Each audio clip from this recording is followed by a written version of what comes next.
serving fans throughout the Midwest and even more around the world. This is the Show Me Sports Network. The following is an exclusive broadcast property presentation of the Show Me Sports Network and is a high-fidelity, all-digital broadcast. This broadcast is copyright by the Show Me Sports Network for the private use of our audience. Any other use of this broadcast without the Show Me Sports Network's written consent is prohibited.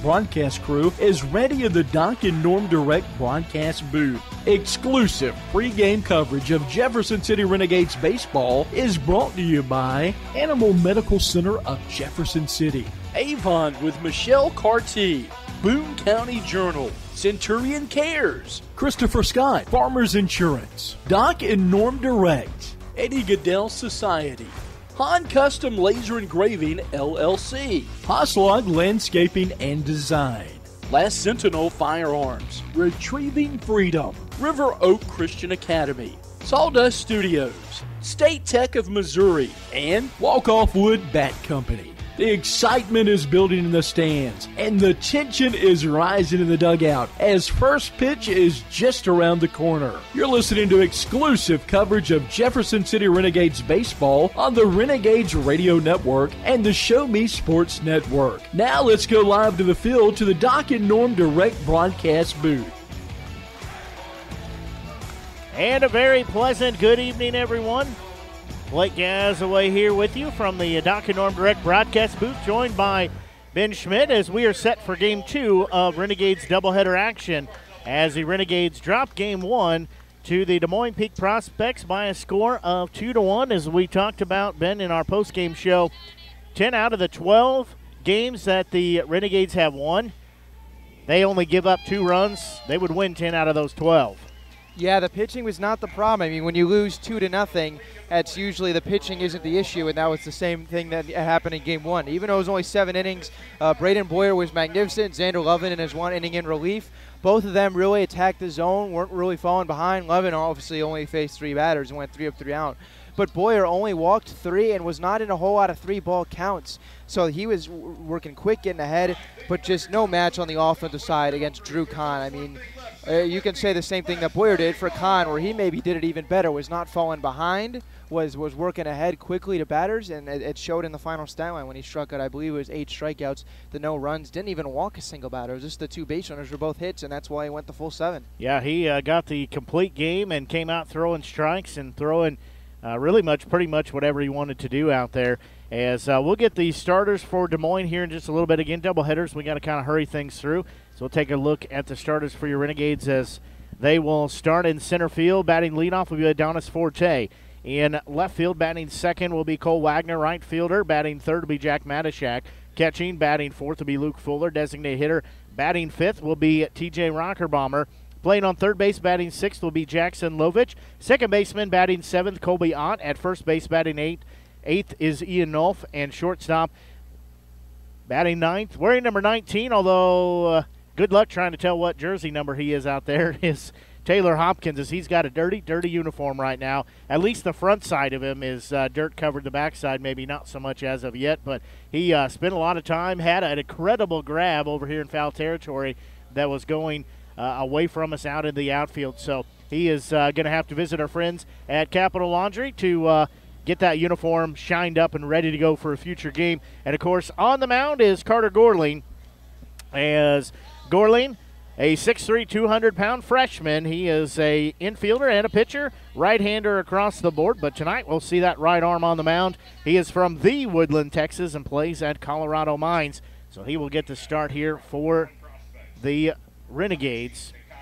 As leading off for the Peak Prospects will be Taichi Nikao.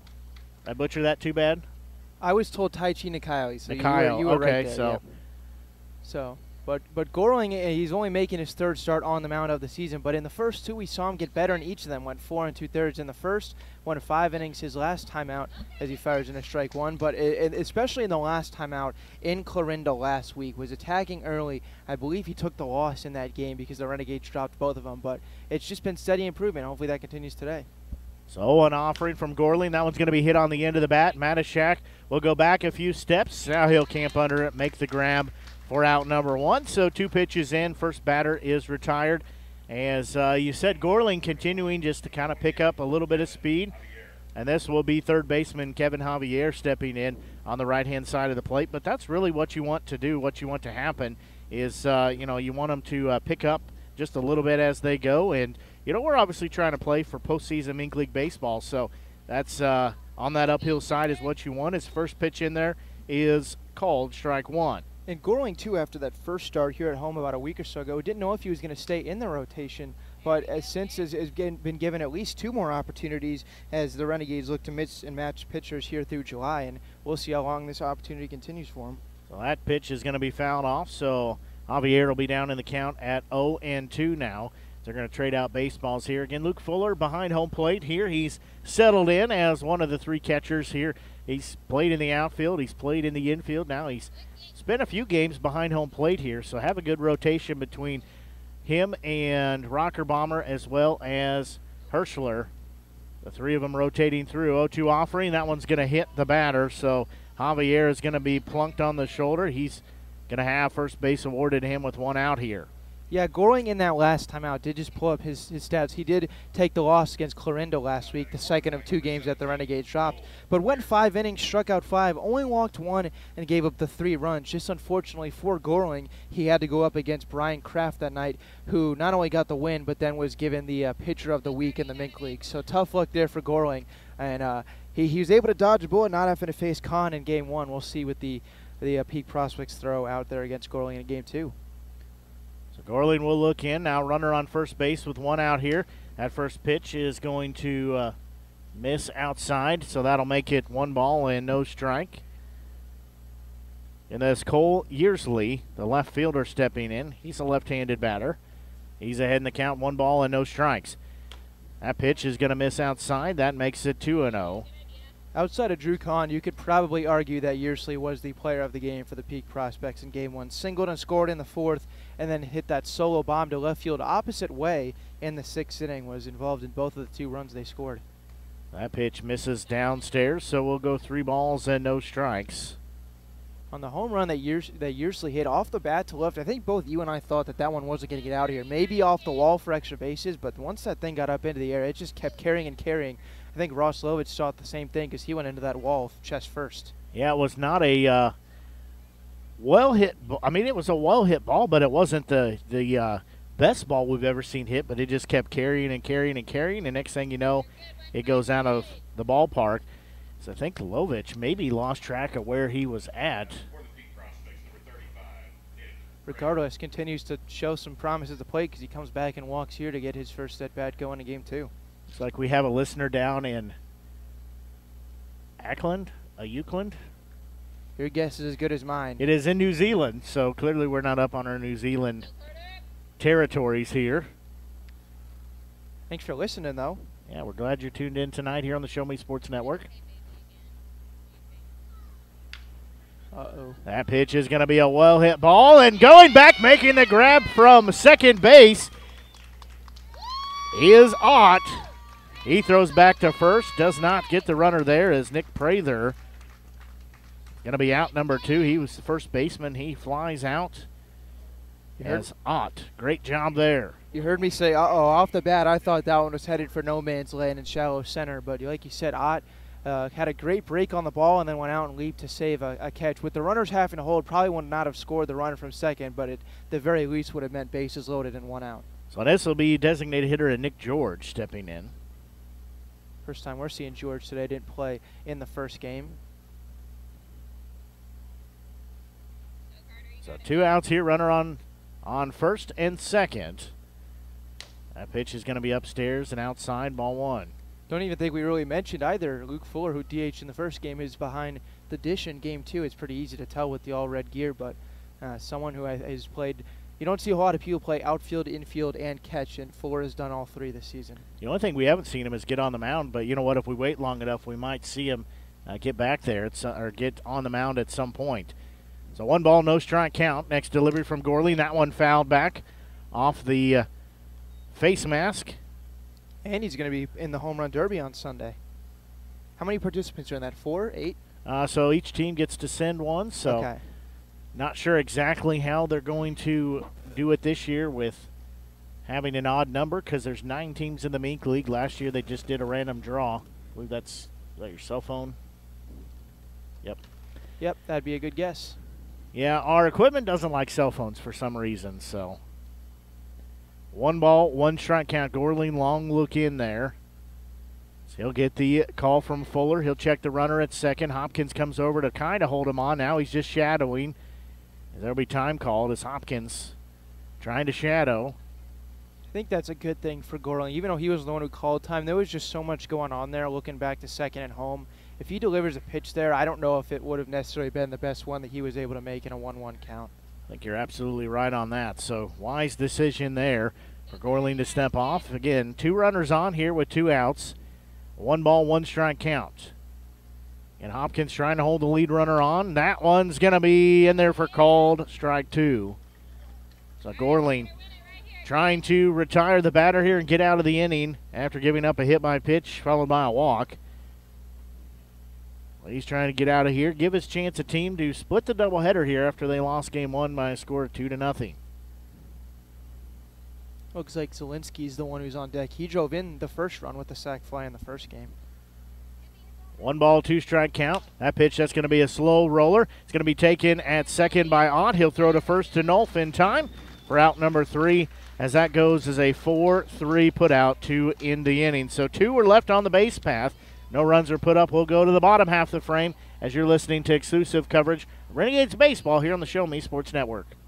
Serving the capital city and the surrounding area for 70 years, Animal Medical Center strives to provide the best possible medical service for your pet in a caring atmosphere. To promote quality healing and preventative care in a fear-free environment, Animal Medical Center of Jefferson City is a full-service veterinary hospital. Whether your pet has fur, feathers, or scales, Dr. Greg Boyer and Dr. Kayla Terry have the experience and expertise to treat complex medical conditions as well as providing annual well checks and vaccinations. Animal Medical Center of Jefferson City is the only veterinary hospital in the capital city accredited by the American Animal Hospital Association. To schedule an appointment, call the team at Animal Medical Center of Jefferson City at 573-636-4626.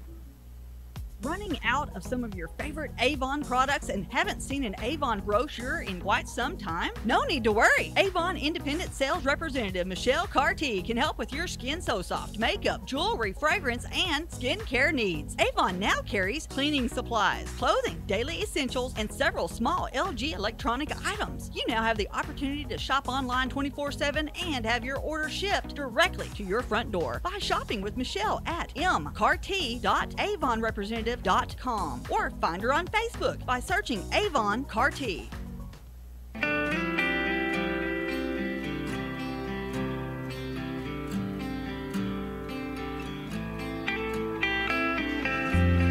We go here to the bottom of the first inning as it'll be Adonis Forte, the center fielder, leading off for the Renegades.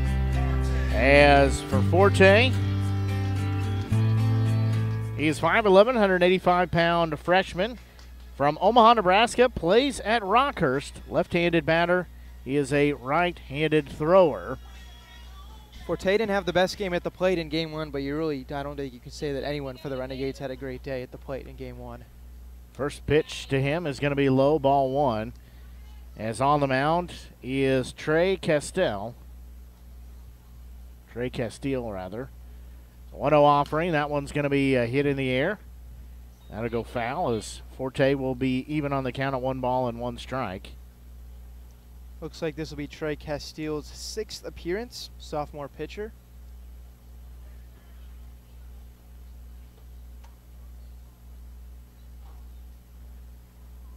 So next pitch will be on its way, 1-1 offering.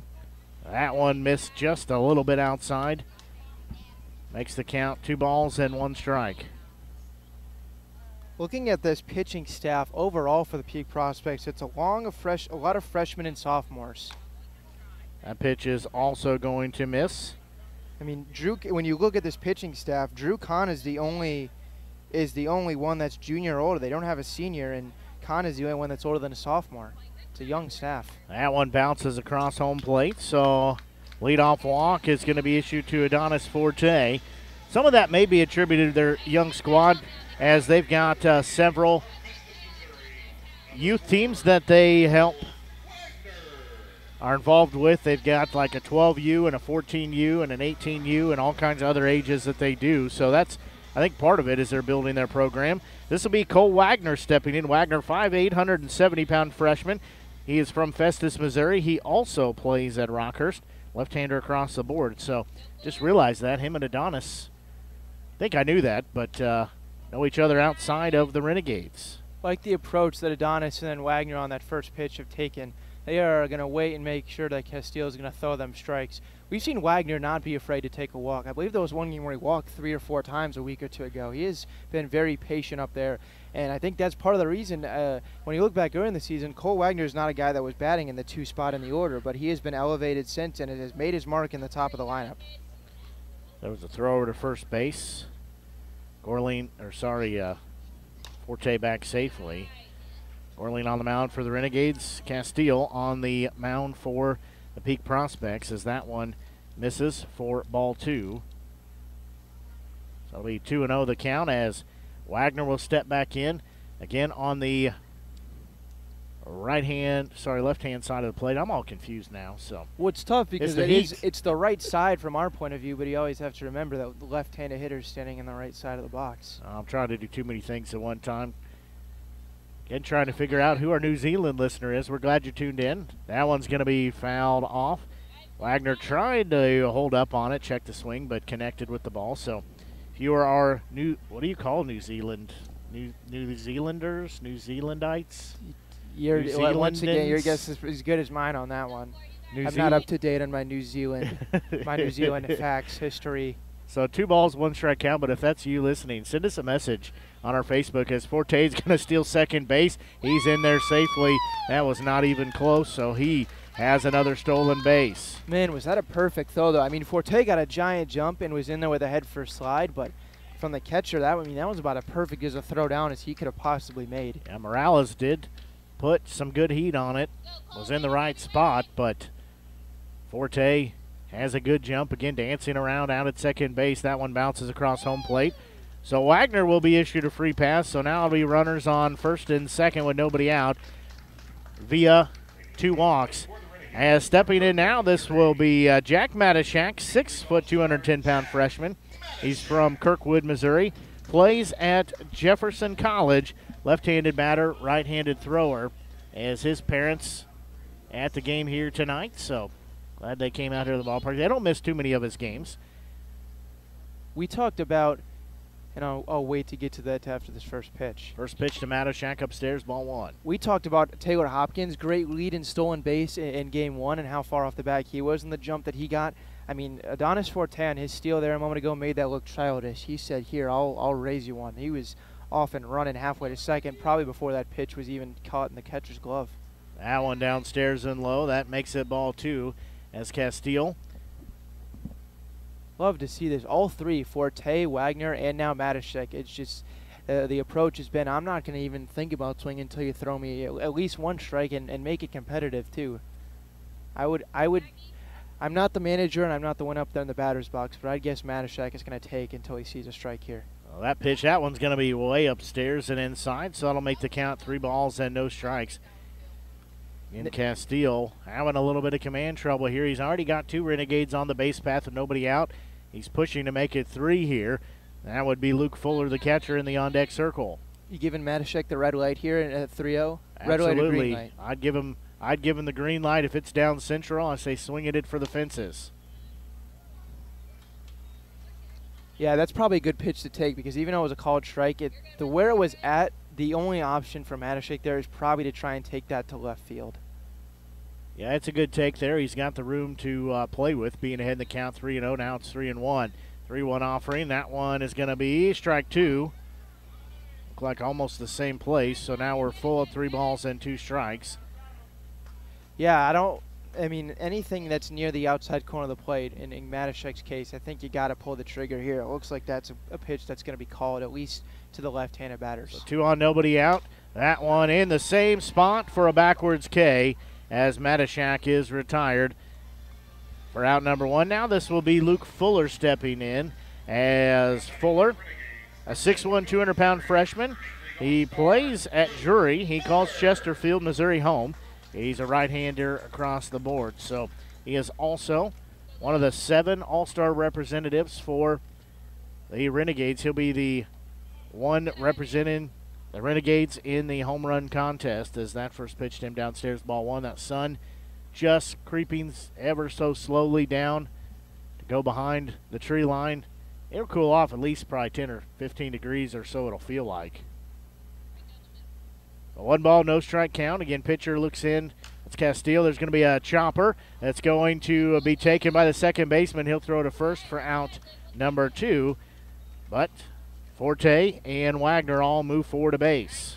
Yeah, that was about as close to a Baltimore chop as you could get, and that one was hit basically straight into the ground. Sadly not high enough and slow enough to give Fuller enough time to reach first, but that's a ball maybe if one of the Renegades faster runners and maybe Wagner or Forte, we might be looking at a runner safe at first there. So this is TJ Rockerbomber, 5'10", 185-pound freshman. He's from Herman, Missouri. He plays at Emporia State. He's a left-handed batter, right-handed thrower. He's DHing for this game here. First pitch to him, outside and upstairs, ball 1. He has an knack for hitting in some ribbies, had some last night in game 2. Most importantly, he's the reason we got the walk-off win in game 1 as he hit a 3-run shot over the right field fence. Sorry, that was a couple nights ago, I should say.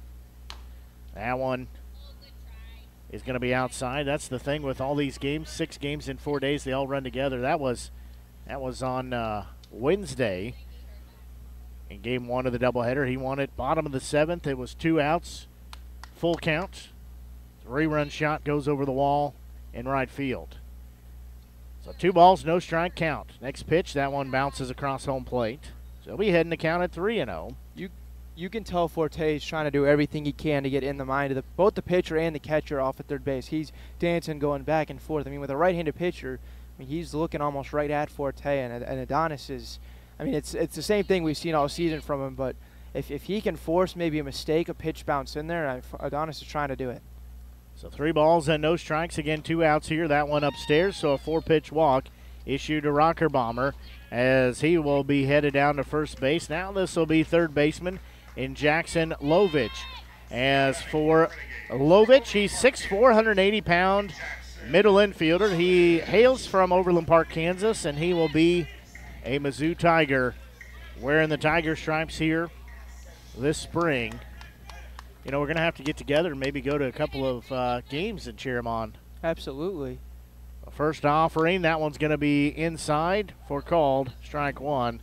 They had a lot of movement as Lovich turned like it was going to hit him in the back, and then it puts the left-hand turn signal on and crosses the strike zone. So no balls and 1 strike. Again, 2 outs here. Castile's next pitch, that one upstairs and inside. A little chin music there for him. Yeah, you mentioned those Mizzou games, especially a little earlier in the season when it's a little colder. You're not going to find a whole lot of trouble finding a ticket to one of those games at a decent price. So. Then we'll be at the game complaining about how chilly it is, so we're never happy. It's too hot here and too cold in Oh, spring. no, I would prefer the cold over this any day. That one, they're going to say called strike 2. So 1 ball, 2 strike count. It's sun officially behind the trees and the clouds over there, so it's going to be a great night here for baseball. Renegades trying to battle back after losing game 1 2-0. So bases loaded. There's going to be a well-hit ball. Center fielder going back on it. He's going to camp under it at the warning track. Couple steps in, he'll make the grab for out number 3. So Lovich gives it a ride, but the ballpark holds it. That's 375 out there. He hit that about 367, 368, somewhere in there, maybe 370, but it wasn't enough to get out of here. So we'll take a quick break and be back as we go to the top of the 2nd inning as you're listening to exclusive coverage of Renegades baseball here on the Show Me Sports Network. At the Boone County Journal, we're with you all the way. We know that you're more than just a subscriber. You're an employer, you're a parent, you're a neighbor. Most importantly, you're a community member. It's our goal to provide you with the latest news, sports, opinions, obituaries, classifieds, and more to keep you informed about your community. To find out more about the Boone County Journal or to subscribe, call 573-657-2334 or visit bocojoe.com. The Boone County Journal. We're with you all the way. At Centurion Cares, for more than 3 decades, their focus has been on exceeding customer expectations for contact center software solutions. Their innovative communication solutions include utility interactive voice response software that allows for smart communication features that let your utility deliver superior customer service 24/7. They also provide other streamlined services like automatic call distribution, automated customer callback, reporting, and quality assurance. To find out more about how Centurion Cares can help your business, call them at 727-421-5300 or look them up online at centurioncares.com. Centurion Cares, innovative communication solutions.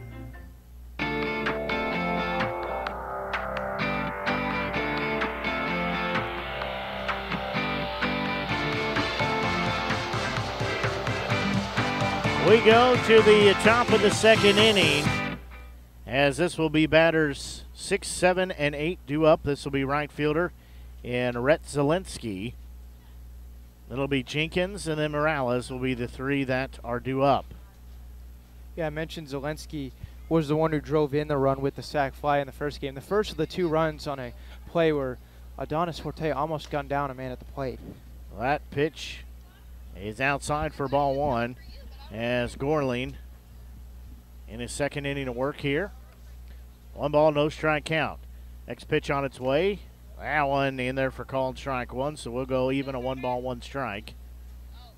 Again, good contingent of fans have made their way out here to the ballpark here on Friday night. 1-1 offering. That one swung on and missed for strike number 2. Yeah, I guess this is one of the most populated doubleheaders we've had. This is what, the 3rd one here at Vivian Field, and I would guess this one takes the cake in terms of attendance. You're absolutely right on that. However, none of us like doubleheaders. They're too hot. They start too early. That one fouled off. So we'll still stay at 1 ball and 2 strikes. Kids get a chance to run the bases after the game. All those kids and those young at heart get a chance to be out there. Players will be out there. Also signing autographs, having a good time. A 1 ball, 2 strike count from Gorley. That next pitch, that one called strike 3 on the outside part of the plate. If you're going to ring them up on the outside corner to lefties, you got to do the same to the righties, and Gorling gets the call there on a pitch that was just on the outside corner.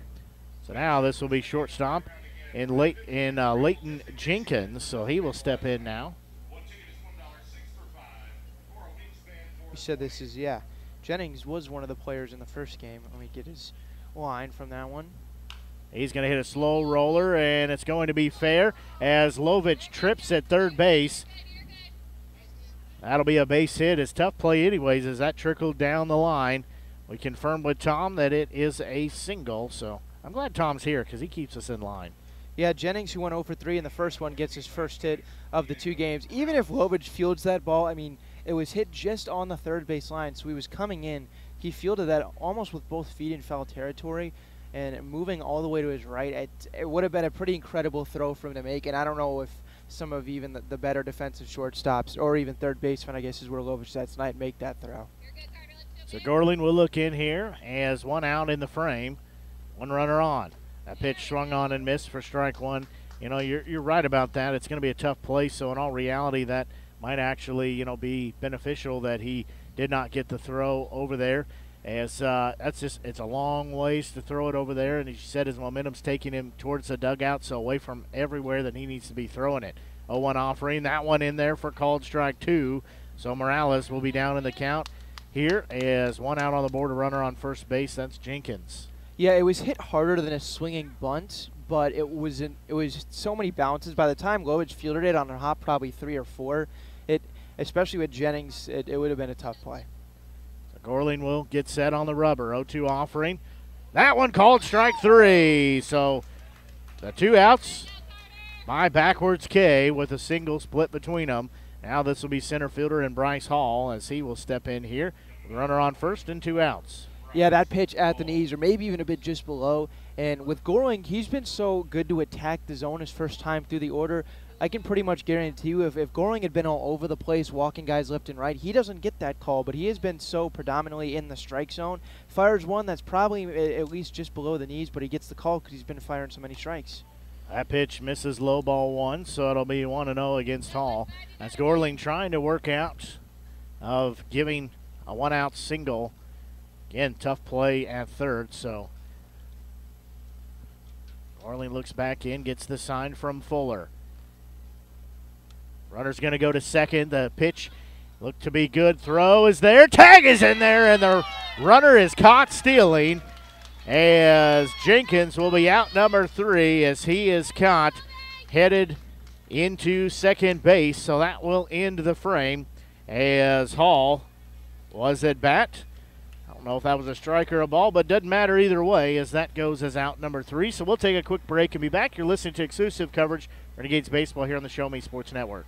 When things come out of left field, having a game plan matters. Farmers Insurance has over 90 years of experience helping people play through every stage of the game. We've seen almost everything, so we know how to cover almost anything. Talk to Farmers agent Christopher Scott at 573-896-0131 to see how I can help you stay in the game. That's Christopher Scott at 573-896-0131. We are farmers. Bum, ba-dum, bum, bum, bum, bum. Underwritten by Farmers Truck Fire Insurance Exchanges and Affiliates. Products not available in every state. MoX Dock and Norm Direct is back better than ever. Much more than your #1 ground shuttle transportation service to St. Louis Airport. Yes! MoX Dock and Norm Direct is Mid-Missouri's leader in premier group travel. Sporting events, concerts, wedding receptions, the lake, winery trips, Branson, plaza shopping, reunions, pub crawls. Group sizes from 1 to 100 or beyond. We do it all. Remember, we want you to ride MoX Dock and Norm Direct.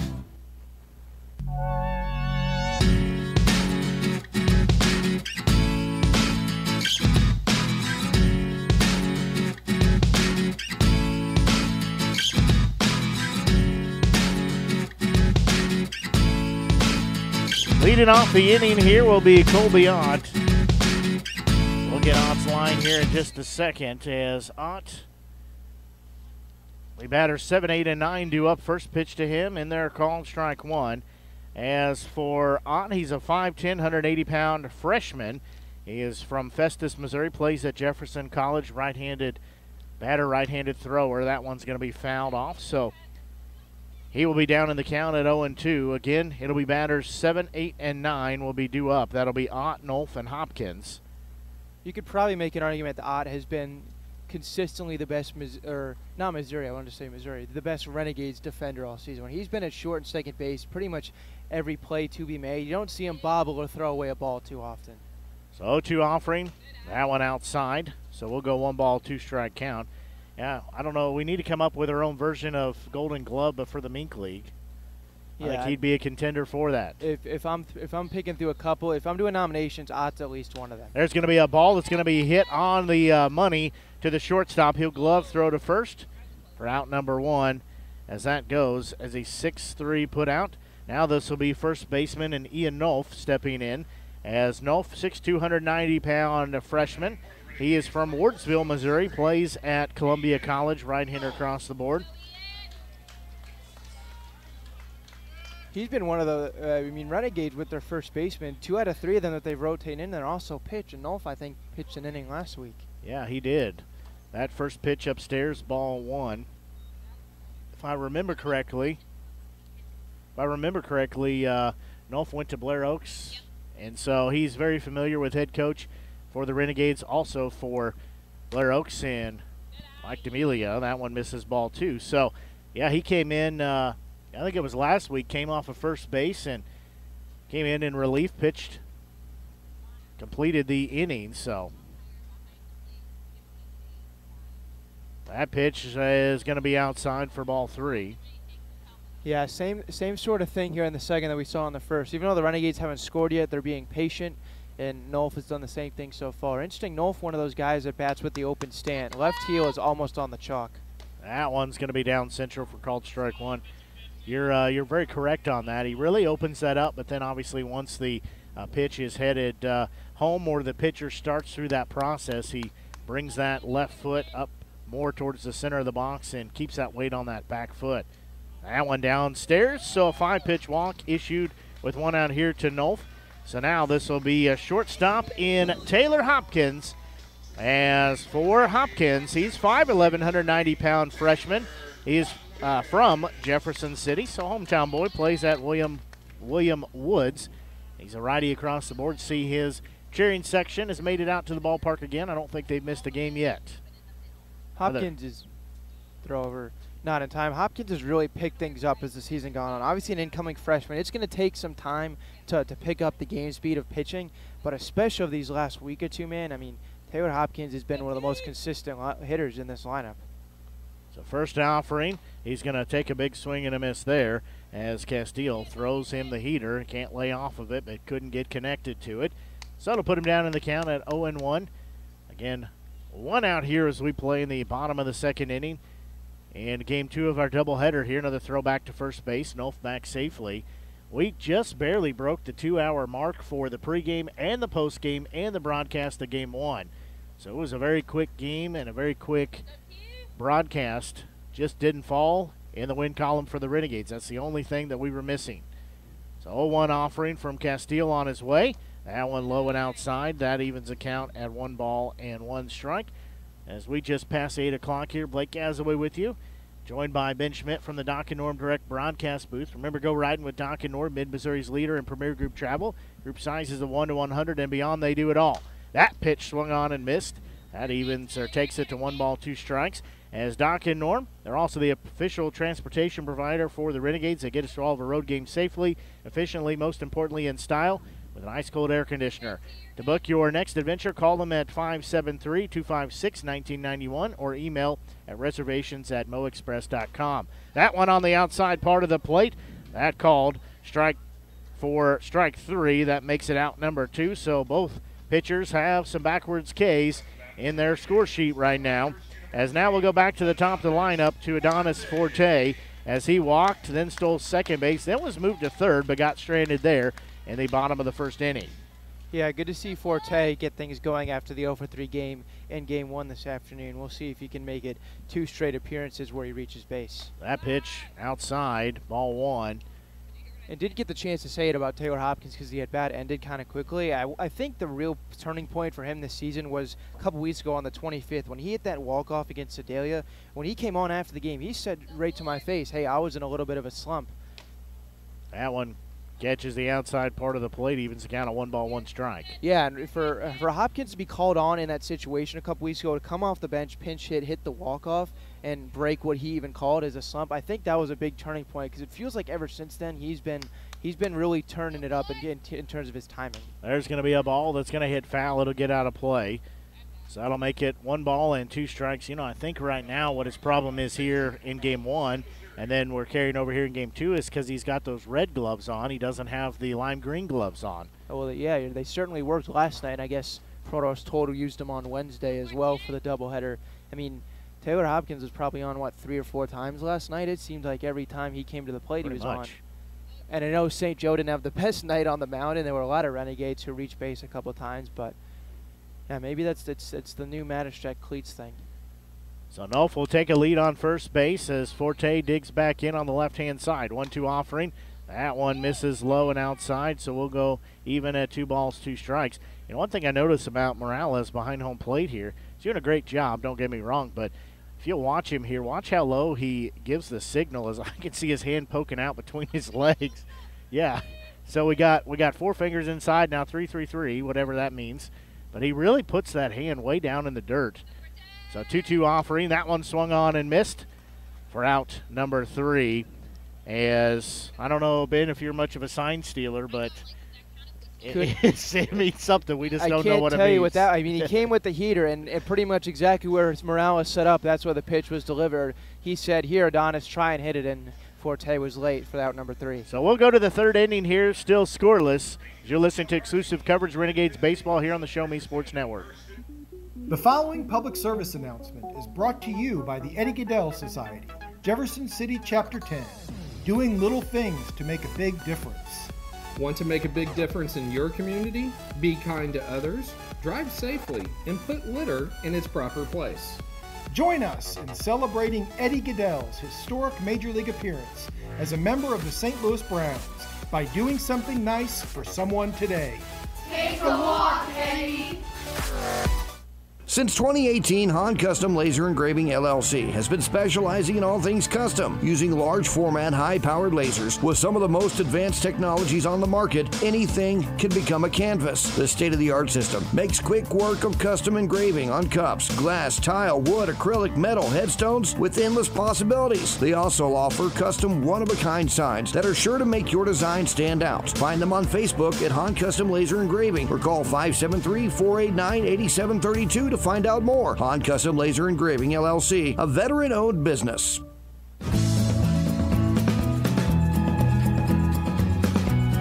We go to the top of the third inning here, as coming back for his second plate appearance, as the first one was ended prematurely, is Bryce Hall, as he was at bat when Jenkins was caught stealing, gunned down by Fuller.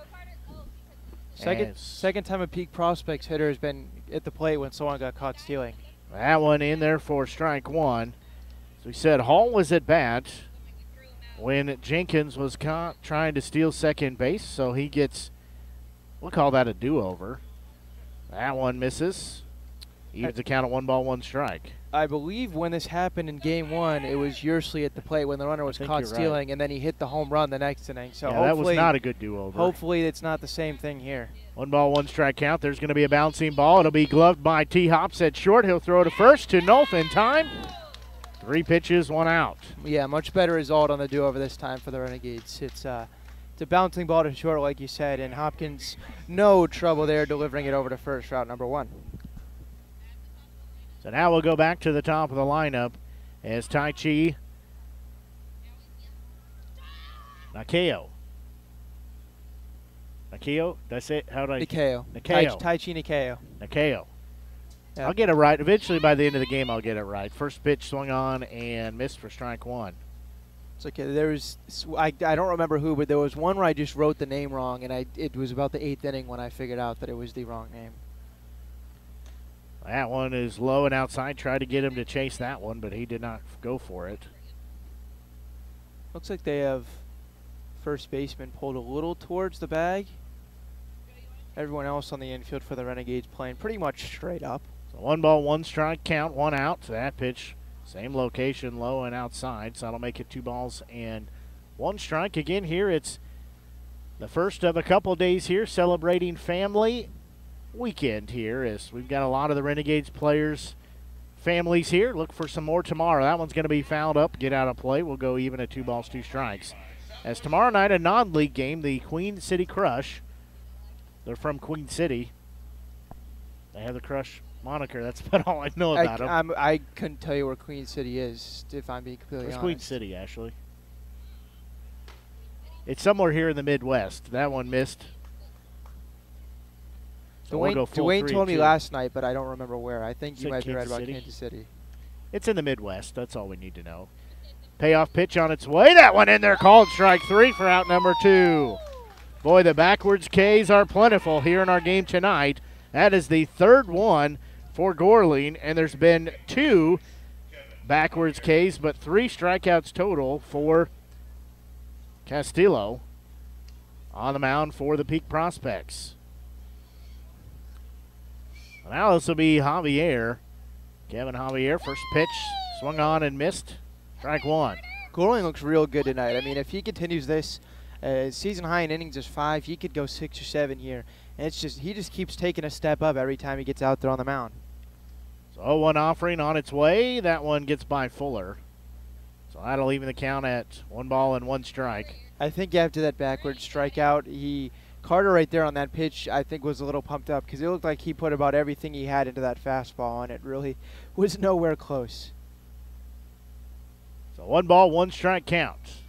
Gorling gets the sign from Fuller. Next pitch on its way. That one swung on and missed for strike number 2.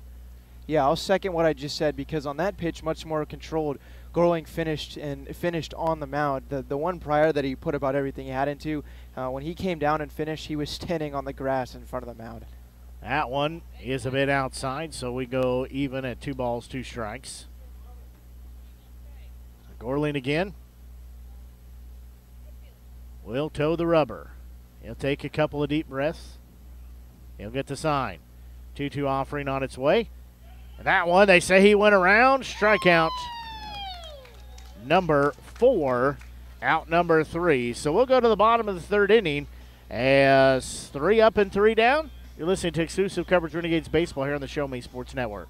Hi, this is Nick Hoslag, owner of Hoslag Landscape and Design. Every day, my highly trained team of experts works hard to give you the outdoor living area you've been dreaming of. By focusing solely on landscaping and hardscape construction, this has made us the preferred landscape and design company serving Jefferson City and the central Missouri area. Thank you for all your continued support in voting us as winners of the Reader's Choice Awards and Jefferson City's Best multiple years running. When you are ready to begin your dream outdoor project, call us at 573-301-9464 to schedule an estimate or visit hoslaglandscape.com. Last Sentinel Firearms is your federally licensed and registered Type 7 FFL manufacturer dealer in Missouri, providing quality products to all types of sports enthusiasts, law enforcement, and individuals across the nation. Orders are currently being fulfilled, offering custom-built pistols and rifles from the AR platform made right here in Missouri. Visit their website at lastsentinelfirearms.com or call them at 417-684-7202 to find out what they've got for you. Last Sentinel Firearms, you are your last line of defense.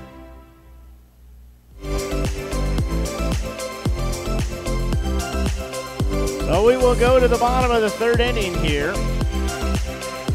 as it'll be Wagner, Matashak, and Fuller will be the 3 due up. That's batters 2, 3, and 4 for the Renegades here. As Wagner walked his last time up, he was moved over to second base. Then got stranded there. Still scoreless here.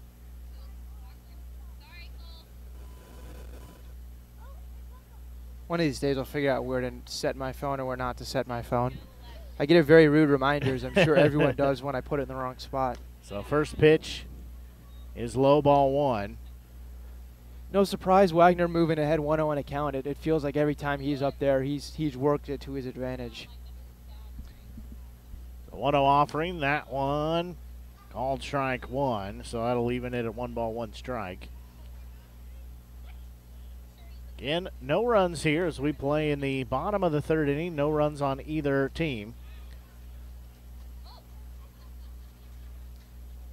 I didn't even see what just happened there to the catcher. He hit something on the throw because the throw only made it about halfway back to the mound. I don't know what he caught. He might have caught the umpire. Everyone looks to be all right, though, thankfully. Yeah, I think he was going to throw, and umpire was leaning over, and he got a finger in the mask there. So 1 ball, 1 strike count. Castillo's next offering. There's going to be a ball hit into left field. Left fielder going back on it. That's Yearsley. He'll make the grab for out number 1. See, that goes back to the thing with Yearsley's homer in the first game. Off the bat, if you just had me pick which one I thought was going to go out, I would have said that one right there to Wagner, and that one didn't even come close to the warning track, yet Yearsley's home run in the first game made it over the wall out of here. So it's an interesting thing there, especially with the lefties heading out to left field. It's just so tough to tell. But now stepping in, this will be right fielder and Jack Matashak. See, his parents, again, I talked about it, made their way to the ballpark here. They haven't missed too many games, so they're here to cheer him on family weekend. First pitch, he's going to rip that one foul. Hit that thing a mile over the third base dugout, so Matashak will be down to the count at 0-1. Speaking of family weekend, it looks like we got a family, some sort of race that's going to go on here in this next half inning, getting started out to the left side, our left side. So no balls and 1 strike count. Castillo looks in. Matashak stepped out for a minute. Now he steps back in and windmill the bat. Now he's set. Delivery's on its way. That one's going to be fouled straight back, so he'll be down in the count at 0-2. And Luke Fuller, the catcher in the on-deck circle, he into a fielder's choice, and his only at bat so far. Matashak definitely had the best hit for the Renegades in Game 1. Is the one he split in the right center field gap and led him to get the Renegades' first hit of the game and their only extra base. 0-2 offering. There's a bouncing ball. It's going to be gloved by the second baseman. He'll sidearm to first for out number 2 as that goes as a 4-3 put out. Now this will be catcher and Luke Fuller. He hit into a 4-3 fielder's choice earlier. So he's looking to get off the schneid here. Renegades going on inning number 10 in a row of being shut out, kept off the board here today and out tonight, if Fuller cannot get things going here in the third. He looks in. First pitch, outside part of the plate, called strike one. Fuller digs back in. He'll get that bat set.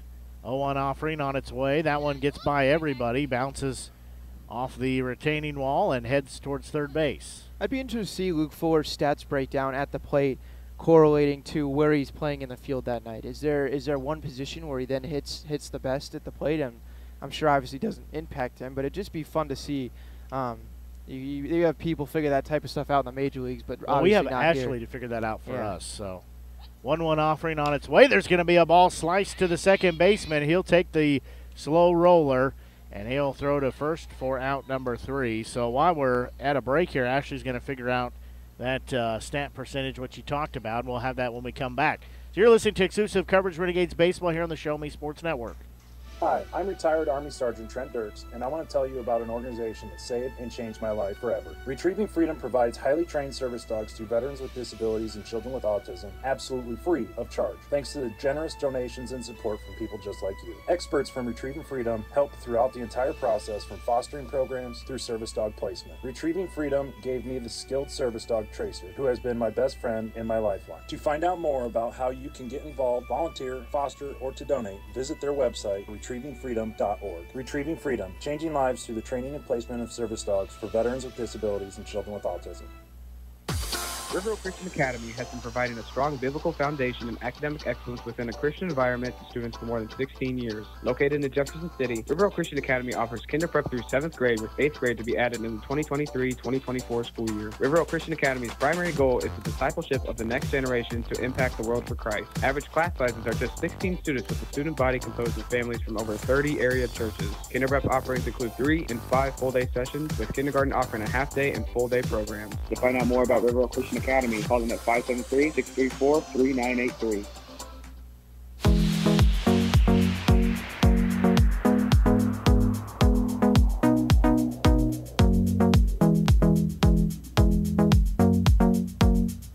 Well, the Renegades retired 1-2-3 fashion as we will go to the next frame here. Carter Gorling still on the mound, having a great start here for the Renegades. You talked about this, Ben, really impressed. It just seems like each time he gets on the mound, he's just that much better. Yeah, and especially, too, in last start, I believe, only had the one walk.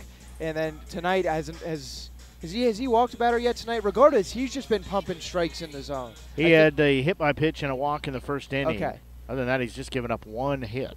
So, and it just feels like he's been a head-to hitter as he's firing strikes. It's not been a lot of times where he's behind in a 3-1 count or a 2-0 count. And I think that's one of the biggest things. Obviously, Goring only in start number 3. It's something to keep an eye on. So this will be Yearsley. First pitch to him, swung on and missed, strike one. Well, we know he has opposite field power. That he does for sure. So he would dig back in. Again, left-handed batter. He was the one that walked, the only walk that Gorling has given up. 0-1 offering on its way. That one's going to be fouled out of play. So he'll be down in the count at 0-2.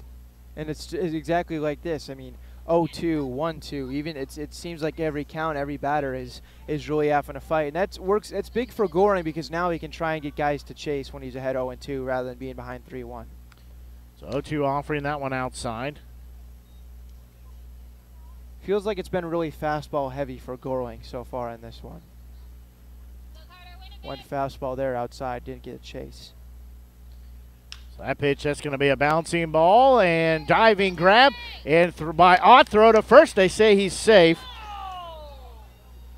Looked like if a little bit of a shift there may have actually hurt the Renegades, because Ott was pulled a little closer to the second base bag. And if he's playing straight up at second, that's only a couple steps to his left. But he had to come way over to the left and make a sliding play. And then it turned out to be a bang-bang play at first. Mike comes out to have a conversation.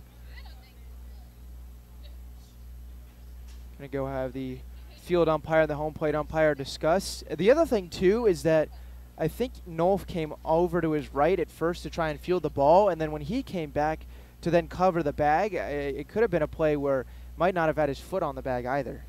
So they do say that a runner is safe, that's Yearsley, but you know what? That's just Mike being a good head coach and doing his due diligence, is for him to go out and challenge that play just in case, and it was enough that the umpires did meet and have a conversation just in case to verify that they agreed on the call. Yeah, there's no any harm in doing something like that. I mean, we've seen calls overturned for and against the Renegades because of that. What was that? Throwback to first base. I mean, I can't see him from that we far. We saw it last week in St. Joe where the St. Joe coach came out and ended up overturning a call that hurt the Renegades. So, I mean, there's no reason to just at least come out and ask. So first pitch to Prater is in there for strike one. Like I said, that's just being a good head coach and doing your due diligence. As you come out and you just ask those things. You ask them to discuss it, which is what they did, and they said he was safe, which I think is the right call. That one down central, called strike one. Obviously, I want to be a homer and cheer for the Renegades, but I do think that was close enough that I think the runner, at least from where I'm sitting here, the runner had it by just that much, just a hair. No, that's a call where I don't think you can be a whole lot of upset whether it goes for or against you. Gorling peeks over a couple times at first. Now the 0-2 pitch swung on and missed. That is out number one as Prater is retired via a strikeout. Seen Gorling go pretty heavy fastball, but goes with the off speed there. Maybe caught the hitter Prater off guard because it feels like even in an 0-2 count, 1-2 count, Gorling has still decided to try and blow the fastball by him. But there got to pull the string, and it worked to perfection. So now this will be designated hitter and Nick George. So George steps in, left-handed batter, runner on first pitch outside, low ball one. So he'll be ahead in the count at 1-0. And Carter Gorling on the mound for the Renegades as he has worked 4 innings, or trying to wrap up his 4th inning of work. That one's going to be a well-hit ball. Going back on it is Matishak, and he will see it off the fence as it bounces off the Capital Region sign. They're going to send the runner home, and that will score as run is scored. However, how do you only get a single out of that? I was wanting to see how you were going to diagnose that because the batter only made it to first, yet the runner made it from first all the way around home. Even with the throw in, it's because it was a ball that Matishek went back on, and I thought he even had a chance to get out here, hit off the sign and dead right center field. And even with the kick all the way back, I don't know if the batter was admiring it or what, because I was watching the ball and the runner, but it could come back to benefit the Renegades depending on how the rest of this inning plays out. Yeah, ball blisters the Capital Region Medical Center sign out there, she said, in right center field, and yet the runner is standing on first base. That pitch down central to Zielinski is strike one. Yeah, I don't know if he just thought it was going to leave the park or what, but to have it hit off the sign and only get to first base, there's something we didn't see there. That one misses. Well, and where that ball was hit alone should be extra bases, but then he kicked back towards the infield because Matishek had ran so close to the wall, so he had to go and get it. And it's just very odd, and more than enough time for the runner at first to come all the way around and score. So 1-1 offering on its way. That one in there called strike two. In the Peak Prospects take a 1-0 lead here as we play in the top of the 4th inning, as Jenkins will be in the on-deck circle. Once again, too, with only being 7 innings, just adds a little bit of pressure because you've now only got 4 trips to the plate instead of 6. That pitch is outside. So now we go 2 balls, 2 strikes. And Gorling on the mound, Fuller behind home plate. It'll be Nolf at first base, second base is Ott. Lovich on third, Hopkins at short, and left to right is Wagner, Forte, and in right field is Matishak. That pitch called strike 3. Batter doesn't like it, but I'll tell you what, that's a pitch in a 2-strike count you got to swing at. That one was more than close enough, and despite the argument of the batter, that was a good pitch by Gorling, a real good pitch by Gorling. So that makes 6 strikeouts now in the game. 4 of those backwards Ks, 2 of them frontwards case. There's a swing and a miss as this is shortstop Leighton Jenkins. So he misses at that one. Yeah, beautiful off-speed pitch there. Jennings way out in front as that one dove not only low but out of the strike zone, and he was out, caught nothing but air there. So no balls and 1 strike. Again, Gorling looks in. Next pitch, that's going to be a bouncing ball foul down the third base line. So they'll be down the count at 0-2 as Lovich gives chase to that. And good for the Renegades that it did go foul, because even if that ball stays fair, either it's into left field for extra bases or Lovich gets a glove on it and probably has no play across the diamond to first. Very similar to the same play we saw earlier today. Might have even been, was it Jennings that hit that same ball earlier? Yes, I was yes, going to you're say, correct. I believe it was. So he's got that foul line figured out. That one missed, so that goes 1 ball, 2 strikes. Yeah, he was the batter that hit it and just trickled over the bag, and Lovich stops it from going too far to left field, but had no throw on it.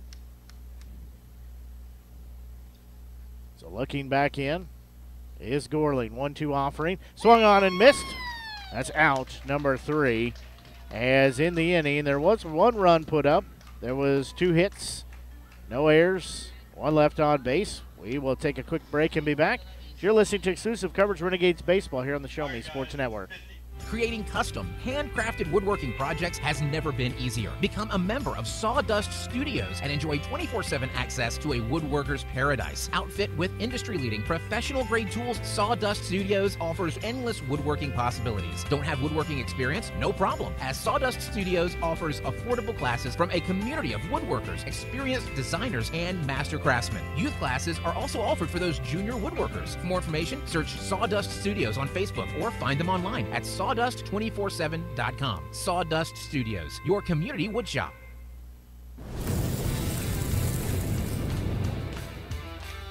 We are State Tech.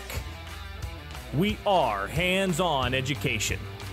When you choose the #1 two-year college in the country, you know you will be ready for your career. That's why at State Tech we say, from the classroom to your career, we are the employer's choice. We are State Tech.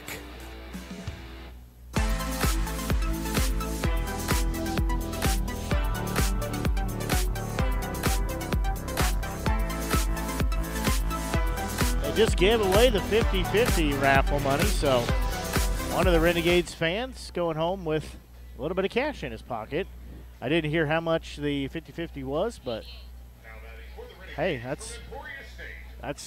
that'll buy you a lot of McDoubles from McDonald's. That's probably one of the bigger pots that we've had. I mean, in hopes that you've had the multiple games to do it, but yeah, not a bad night to come to the ballpark and leave with some extra. Rocker Bomber's going to hit that one. It's going to get down as Rocker Bomber, Lovich, and Ott will be the 3 due up. So Rocker Bomber sends that one into no man's land in right field, and he'll be standing on with a bottom of the 4th leadoff single. And now this will be Jackson Lovich, the 3rd baseman. He's 0 for 1. Lovich was the one who hit the ball that with the bases loaded, got to deep left center field, but just not enough to carry on out of here.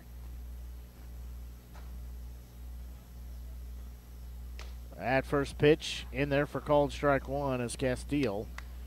While Jackson Lovich bats, want to remind everyone about Walk-Off Wood Bat Company, handcrafted right here in Missouri. Walk-Off Wood Bat Company bats are made with premium grade maple, ash, and birch, fully customizable to make it truly yours. Steele looks back in, 0-1 offering, forthcoming. Now it's on its way. That one low and outside, ball 1. From the length and weight to the barrel and handle color, you're able to customize every feature of your wood bat, including personalized engraving with a 45-day warranty. In addition to selling custom handcrafted bats, they also offer a selection of bat accessories, including laser skin bat grips and batting gloves. To help find your confidence at the plate, give Walk-Off Wood Bat Company a call at 816-261-1014 or visit wowbats.com. Rocker Bomber gets back to first base as they throw over there. A 1 ball, 1 strike count. And Steele looks back in. Lovich puts the brakes on that swing. He sure put the body through the swing, but kept the bat back. Yeah, good plate discipline there, especially early in the season for Lovich, soon-to-be freshman. That's a pitch that you see him go down and chase, but has really started to pick up his timing, just like a couple of these other young Renegades hitters.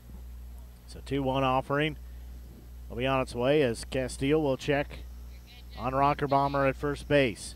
Now that pitch, that one missed for ball 3, so now makes it 3 balls and 1 strike. Just after 8:30 here on the Show Me Sports Network. Blake Gasway here with you, joined by Ben Schmidt and Ashley Carty in the background in the Peanut Gallery. Hey, did you get those stats figured out for us? That one's going to be a ball that's going to get down into right field. Oh, check that. It just goes foul. I thought that thing was in the corner for sure, and it was, but it was about 6 inches foul. Yeah, as much as that hurts the Renegades, because that's extra bases at least, I think that's the right call there. It was down the right field line, but I think that got just on the wrong side of the fair foul line for the Renegades' sake. The Rocker Bomber running at first, you're probably looking at second and third, nobody out. At the very least, you're going to have 2 in scoring position, but just foul. That's about as close as you can get without getting it on the chalk. I tried to send some positive vibes his way for Jackson is calling it fair, but it does just go foul, as that would have been extra bases for sure, as he was halfway to second base. Yeah, now we'll go back full, 3 balls, 2 strikes. Castile shakes off a sign, now shakes his head, checks on Rocker Bomber at first. Payoff pitch on his way. That one's going to be ripped into left field. That'll still be a single, so we'll have runners on first and second with nobody out here. Back-to-back singles now.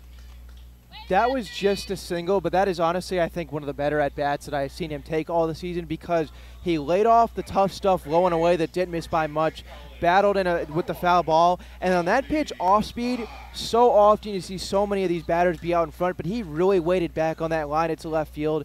It won't show up as much, but like from start to finish that at-bat, I think that has been one of Jackson Lovich's better ones all season long. So second baseman Colby Ott steps in. First pitch to him. He's going to hit that one high in the air. As center fielder going back on it. He will track it down. Rocker Bomber acts like he's going to go to third, but decided not to go. Yeah, I think that was a good call there, because even though it pulled the third baseman off the bag a little bit, that was a 2-hopper pretty much right into the third baseman's glove. And Rocker Bomber probably would have been a dead duck right there. Maybe you sent him with 1 out, but probably not. First baseman Ian Nolf will step in now. He walked his last time up, only at bat he's had so far here on the evening. Again, our ball game slated for 7 frames. This game 2 of the doubleheader. We're in the bottom of the 4th inning. It's 1-0 Des Moines. First pitch, that one in there for called strike 1. Peak Prospects won game 1 by a score of 2-0. Now they're trying to sweep the Renegades here in game 2. 0-1 offering on its way. That one way outside. Interesting, they have the second baseman shaded a little bit towards second base, but they don't hold Lovich on at first. Got the first baseman pretty much playing behind him, even with him. So 1 ball, 1 strike count. Again, on second base is Rocker Bomber. He had a single to lead off the inning. Then Jackson Lovich is on first base, as he had a single as well. You talked about that, having a good battle at the plate. He had a ball that he sent just about 6 inches foul. It would have been into the corner in the right field, but just hooked it enough foul. And then next pitch, he sent it to left field for a single. So, and that's the one I was more impressed with, because it was a curveball slide. Whatever it was not a fastball, and he really waited back on it and lined it to left. So often, that's out in front for swing and miss, strike 3. 1 ball, 1 strike count. Castile checks on Rocker Bomber at second. That pitch, swing and a miss. So that'll make it 1 ball and 2 strikes. Again, 1 out here. So we play as Taylor Hopkins will be the one due up in the on-deck circle. Well, that and the fact that he has the lineup card in front of him. 1-2 offering, that one outside. Had the catcher, Morales, pretty much set up outside, so even though the pitcher hit his spot, there was no chance that was to be called a strike, because he was never set up in the strike zone. Yeah, he's been kind of shifting. This at bat, he's been shifted towards that outside part of the plate. So 2 balls and 2 strike to count. That pitch bounces across home plate, bounces straight up as they'll throw down to third, but Rocker Bomber in there standing up as Rocker Bomber, no problem there. also changes his at bat completely. Although it's a 3-2 count, I mean, you either got to hope Nolf can lay off a pitch here and walk to load the bases, or at least put one in play. It's a much different scenario now. You take a ground ball with second and third one out when you wouldn't have taken one with runners at first and second. Lovich also moves to second as well on that ball in the dirt. So payoff pitch on its way, swung on and missed round number 2. So Nolf is retired. Now this will be shortstop in Taylor Hopkins. He struck out in his only at bat so far in the day here today. Again, he must not have been listening to us. He still has those red gloves on, so. Well, Hopkins has a giant hole on the right side to work with as the first baseman is pulled a little towards the first base bag. I mean, if he could, it would have to take a conscious effort to do it, but if he could line one out to right field, there is a lot of room to work with, and with the speed of Lovich at second base, would probably score 2 runs. So, I mean, it's interesting to get the right-handed batter that they have the first baseman where he is. 1-0 lead in favor of the Peak Prospects. First pitch to Hopkins in there, called strike 1. And not only that, too, it seems that they've made an effort with Castillo to pitch outside to right-handed batters. So you would feel like the best spot for those guys to take it would be the right side, but they're leaving a pretty good hole open. 0-1 offering on its way. That one inside part of the plate for called strike 2. Yeah, that was a beauty of a curveball. Snapped it off right at the knees. Out of his hand, looked like it was going to be way up and in, and then all of a sudden just falls in there to about a perfect of a spot as you can put it. Well, we've seen the outside part of the plate painted, the inside part of the plate. That one's going to be a ball ripped to third. Third baseman bobbles it. Everybody will be safe and run scores.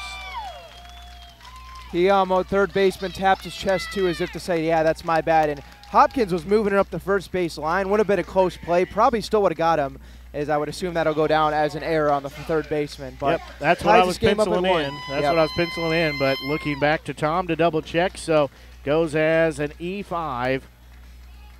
Not only that, we now have Mr. Forte behind us as Adonis steps in. He's got the camera out. He wants this at-bat on video, potentially an RBI win if Adonis can punch one into the outfield. The Rocker Bomber scores. That ties us up at 1 apiece. Lovich moves to third base as Hopkins will be on first base. 2 outs here, throw back. Back safely is Hopkins. You hear the crowd groan just a little bit. You know, I will say a good contingent of fans have made their way here to cheer on the Peak Prospects. And yeah, I don't know if I get that big of a lead because that one was... It was close. It could have been called out, and I don't think I would have been too surprised. Another throwback. That one not as close. So stepping back in is Adonis Forte. Be a good time for him to break out those dancing shoes and dance across the base path. Castile will look in. He'll get the sign. First offering, that one's going to be ripped foul, so we'll go 0-1. Wouldn't be shocked if they put Hopkins in motion. You already saw the speed of him earlier today with a stolen base, but now with a potential force out at first and second, 2 outs and a runner on third, wouldn't be shocked if they put Hopkins on the run here. So runners on the corners. 2 outs here, 0-1 offering to Forte. That one upstairs and outside. So we go even, a 1-1 strike. As Lovich on third base, that's Jackson. And Hopkins on first base. He's got a decent lead. They both take good leads as Forte at bat here has a 1-1 count. He'll windmill the bat a couple times. Now he gets set. The left-handed batter's box, another throw back to first. Diving back is Hopkins. That's the third throw over there, trying to keep Hopkins close to the base path or make it that much harder for Capital Laundry to get his jersey clean. As it was clean coming into this second game, but it's dirty. It's even more dirty as he's had to dive back 3 times. Castile's 1-1 offering. That one upstairs and outside. Catcher had to get up, stand up to get that one. For that last throw over, it looked like Jackson at third base was in a intense battle with a fly or a bug. I think he won the battle, but it was taking his eyes off of things for a second to deal with whatever was flying around him. So Morales throws down the sign. It's jiggly 4s, whatever that means. 2-1 offering. That one way outside. And it's a great man to have on deck for the Renegades if Forte is able to reach, because especially Forte walks and loads the bases. Cole Wagner is one of the most patient Renegades hitters, and he will make Castillo throw a strike to him with bases loaded. Well, he's going through all the signs now as we got whatever 2 is. 3-1 offering. That one caught the outside part of the plate, so we'll go full at 3 balls and 2 strikes. It's interesting. Like I said, normally we don't get to see the catcher flash the signs, but Morales basically puts his hand almost down in the dirt.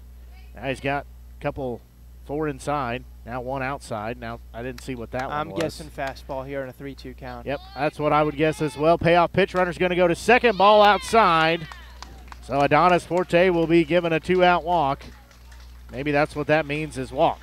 Well, he went with the heat there, just missed outside, and either this is a mound visit with the bases loaded or a pitching change, but I don't see anyone warming, so I would assume this is just a mound visit. So now this will be left fielder and Cole Wagner stepping in, as Wagner walked his first time up, then popped out to left field. As assistant coach Tyler Brock has to unload all the gear that he's acquired over there at first base. He takes an opportunity here with the mound visit. 8:45 here on the Show Me Sports Network. Blake Gazaway here with you, joined by Ben Schmidt. It should be huge for the Renegades right here if Wagner could especially put one in a gap with the speed of Forte at first, could potentially clear the bases. Absolutely. We're glad you're tuned into the broadcast here today. Still have our friend down in New Zealand. If you're listening, which we know you are because we can see on the little map here. But send us a message. Look us up on Facebook, Show Me Sports Network. You'll find us there. Send us a message of that you're listening, and hopefully you're a Renegades fan. That's what we'd like to know. I wonder what time it is in New Zealand. Yeah, that's what I was just thinking. Like, send us some. How do you ask that? Send us some information on. Yeah, is it like what time of the morning? It's whatever 46, whoever they are, but yeah, it's hopefully you've piqued our interest right now. So, if you what time? 1:46 p.m. So it's Saturday. That'd be confusing. So we're coming to you in the past, in the future. That pitch is missed outside, ball 1 as Wagner due up. So I bet Wagner takes here until he gets a strike. So what? So then in New Zealand, what day does this game happen? That's trippy. So 1 ball, no strike count. Again, bases loaded. Wagner being patient. That one puts him ahead at 2 balls and no strikes. This game started Saturday at 12:45 p.m. New Zealand time, essentially. That's trippy. So if you are a listener, let us know some information. You've piqued our interest. So 2 balls, no strikes. That one's going to be fouled back. So that'll make it 2 balls and 1 strike. Woke everybody up back here behind home plate. So in the on-deck circle will be Jack Matishak, as he represents the 8th batter if he were to make it to the frame here. As Wagner digs back in on the left-hand side of the plate. 2 balls, 1 strike count. Next pitch, that one inside.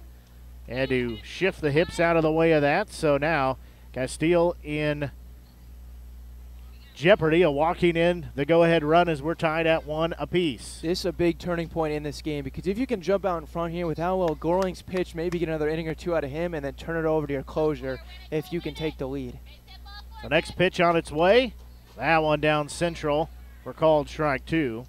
Don't blame Wagner for taking that pitch there. He's a good enough contact hitter to where you don't worry about him as much in a 2-strike count, not being able to catch up to something. And when it was 3-1, he's not really looking for a whole lot there. So payoff pitch is on its way. That one gets by the catcher, but it doesn't matter as Lovich will come home as Hopkins rounded the bag as if he thought about trying it. So yeah, he was thinking about it, but Wagner issued a 2-out walk. And a run scores. Now this will be Jack Matishak stepping in as back-to-back walks issued. So Hopkins will be on third base. Forte on second base. Wagner on first. As coming around is Lovich. As he scores there, it makes it a 2-1 ball game in favor of the Renegades. And we have a pitching change. We'll see who this new pitcher is. So we're going to take a quick break and be back as you're listening to exclusive coverage of Renegades baseball here on the Show Me Sports Network. Throughout the course of any game, different actions stand out to different people. But everyone remembers a walk-off, especially if it's a walk-off wood bat. Handcrafted right here in Missouri, Walk-Off Wood Bat Company bats are made with premium-grade maple, ash, and birch, fully customizable to make it truly yours. From the length and weight to the barrel and handle color, you're able to customize every feature of your wood bat, including personalized engraving with a 45-day warranty. In addition to selling custom handcrafted bats, they also offer a selection of bat accessories, including lizard skin bat grips and batting gloves. To help find your confidence at the plate, give Walk-Off Wood Bat Company a call at 816-261-1014 or visit wowbats.com.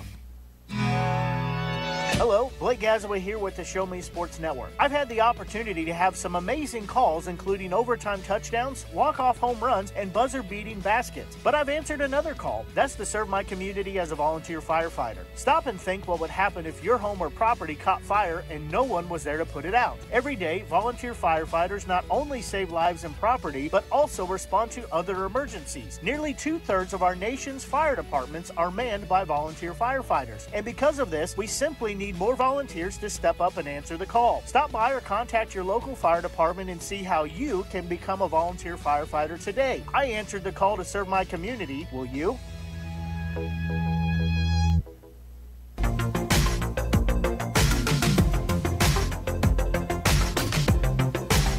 So, new pitcher in the ball game is Adam Gray. So he will be on the mound for the Peak Prospects. He enters here in the bottom of the fourth inning. He inherits quite a bit of a little jam as bases loaded. Jack Matashak due up. He is 0 for 2 on the night, so you know what that tells me that he's due a hit. Going back to that last at-bat, the last at-bat before the break with Cole Wagner up at the dish, I kind of said this one before he was coming to the plate when he was in the on-deck circle. Maybe one of the most perfect guys to come up in a bases-loaded 2-out situation because you know he will make the other pitcher throw a strike. Every hitter has a different approach, but Wagner's is to see a strike pitch that he can hit. And even a 3-1 count, took the 3-1 pitch to make it 3-2, and then didn't even panic. Even though it was a pitch that looked good and dove out of the zone, Wagner never even flinched at it. Otherwise, that's strike 3 to potentially end the difference between strike 3 to end the inning or a ball 4 to load the base and walk in a run. Honestly, if there's a player that you need to work an at-bat deep into account, I don't know if there's a whole lot better options on this Renegades lineup. So 2 outs here as Jack Matashak steps in. He'll be on the left-hand side of the plate as he takes all of his bats. Now would be a good time for homer number 1 on the season. We've been looking for that grand slam, right? Especially on the bingo card. It's not Wednesday, but I'd take it still. So Matashak will step in here, has the bases full of Renegades. First pitch, he'll slice that one foul. So he'll be down to the count at 0-1. A little late on that heater from Gray. Looked like Gray's got some pretty good velocity on that fastball. A little different than last night against St. Joe. They had someone with the radar gun. Could have just asked him. So Hopkins will be on third, Forte on second, Wagner on first. Gray looks in, gets the sign. 0-1 offering. That one way outside, so we'll even at 1 ball, 1 strike. Matashak coming through at moments like this, exactly one of the reasons he was named as one of the Renegades all-star representatives. Seen him time and time again come through in RBI situations. I believe all 4 players added for the Renegades are all-star ballot selections, and the one on deck too. 5 of the 7. Nope, I guess I missed somebody. That pitch, that's going to be outside. Home plate umpire has a good eye there as he took a bug or piece of dirt into his eye. When he raised the arm up to take the mask off, I thought he was signaling strike. Yeah, I thought he was pointing for a strike on the wrong direction, but he got a little something in his eye, so Ross Lovich will bring him a new set of baseballs. That'll help cure the ailment there. It's a big pitch coming up to Matashak because difference between 3-1 and 2-2 in a bases-loaded situation. If Matashak can jump out 3-1, you can probably bet that in a 3-1 count he would get a pretty good piece of a pitch to hit. So 2 balls, 1 strike count. Matashak will step in here. Bases loaded. 2 outs on the board. 2-1 score in favor of the Renegades. That one outside for ball 3. So now he can be a little choosy.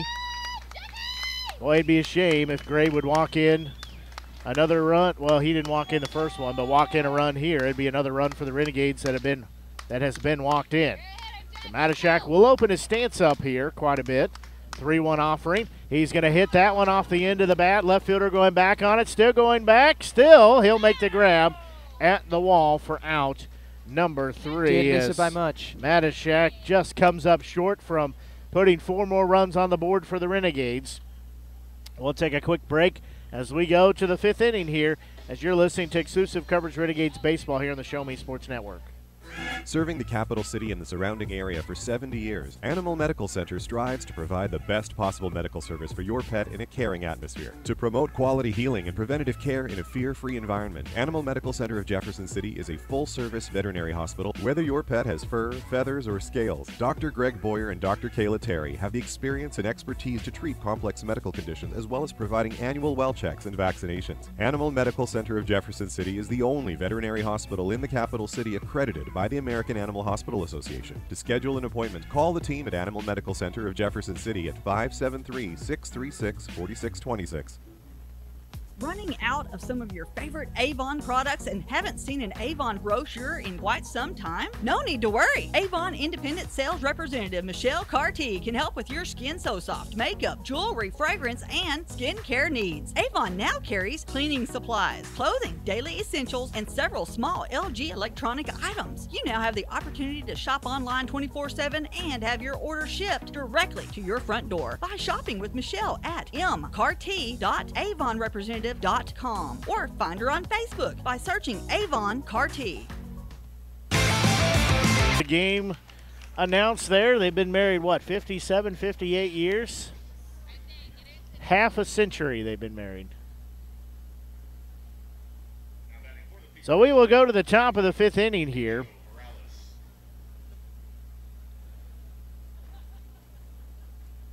As this will be batters 8, 9, and 1 come to plate. This will be Morales, Hall, and... Got to be some excitement now for Goring pitching with a lead. Right, first time he has this game. That's going to be a bouncing ball. Lovich will take it third. He'll glove, throw over to first, in time for out number 1. So 1 pitch and 1 out. This may be the first time that Carter Goring has pitched in a game with the lead, because his first start here at home, when he left the game, he was on the hook for the loss. The Renegades ended up scoring to make it a no decision.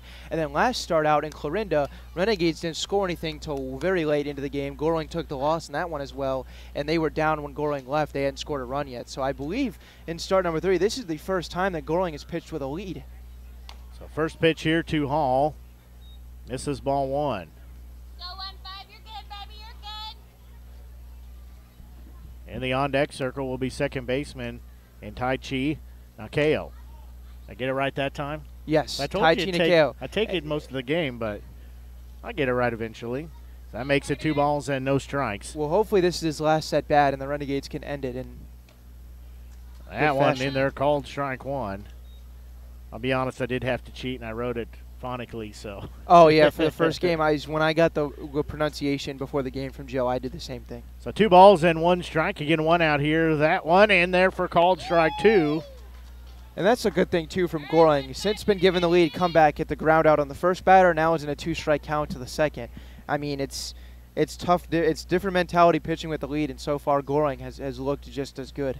So 2-2 offering from Gorling on his way. That one in there, called strike 3 for out number 2. Fuller didn't have the Joe Herschler pop up and throw it down right away, but he was pretty quick to get up out of his crouch and throw it around the horn. I think everyone knew that one was a good enough pitch to be called, and another strikeout for Gorling. 8 strikeouts in the game here for Gorling. Yeah, Nakayo, he's at bat. Yeah, get with the game here, come on. So 2 outs here. As first offering from Gorling, that's going to be a ball hit straight up the middle, just about took his glove off. Diving stop by Odd. He throws to first as he threw that from his knees. Got it on the money to first, not in time, but. How he even got to that ball, I have no idea. Diving stop and then a throw from his knees. I'd be in traction if I tried that. Made that look a lot easier than it really was. Not only did he throw it from his knees, I think he sort of kind of threw it like over his back almost. So now this will be Javier. And when that ball got hit past Gorling, he kind of stuck the glove out behind his back just to give a shot at it. It didn't really come close, but it was a decent attempt at it. Try to make a no-look catch. 1 ball, no strike count. 2 outs here, runner on first base.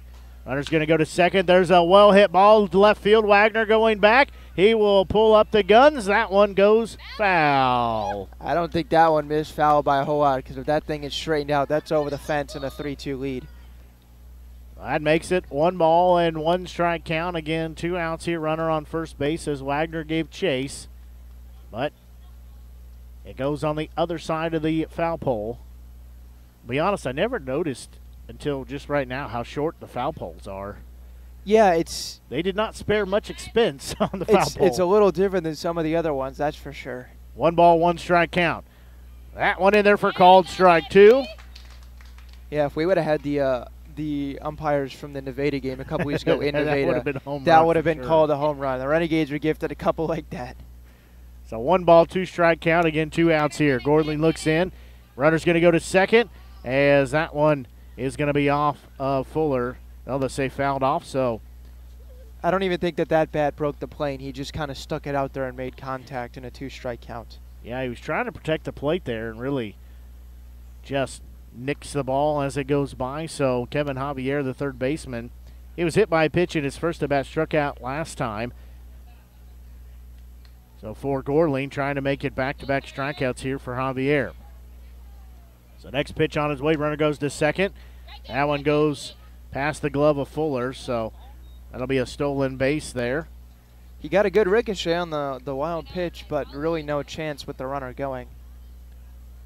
I don't think we've seen one. I don't think we've seen one bounce off the whatever that is down there in front of us, then right back to the catcher. So 2 balls and 2 strikes. Next pitch on its way. That one upstairs and outside. So now we're full at 3 balls and 2 strikes. Again, 2-1 lead for the Renegades here. It's just after 9 o'clock here on the Show Me Sports Network. Blake Gaswell here with you, joined by Ben Schmidt. We're glad you're tuned in to the broadcast, whether you're listening by way of the Show Me Sports Network app or Media Center, wherever you're tuned in. We're glad you're tuned in. Also with Alexa. Payoff pitch. That one's going to be lifted. Left field, Wagner coming in a couple of steps. He'll make the grab for out number 3, and that will end the inning. So we'll go to the bottom half of the 5th inning as you're listening to exclusive coverage Renegades baseball here on the Show Me Sports Network. At the Boone County Journal, we're with you all the way. We know that you're more than just a subscriber. You're an employer, you're a parent, you're a neighbor.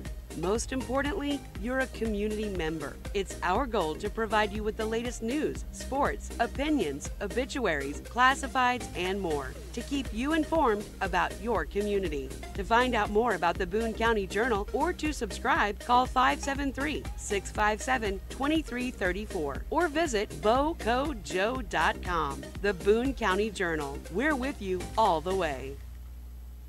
At Centurion Cares, for more than 3 decades, their focus has been on exceeding customer expectations for contact center software solutions. Their innovative communication solutions include utility interactive voice response software that allows for smart communication features that let your utility deliver superior customer service 24/7. They also provide other streamlined services like automatic call distribution, automated customer callback, reporting, and quality assurance. To find out more about how Centurion Cares can help your business, call them at 727-421-5300 or look them up online at centurioncares.com. Centurion Cares, innovative communication solutions.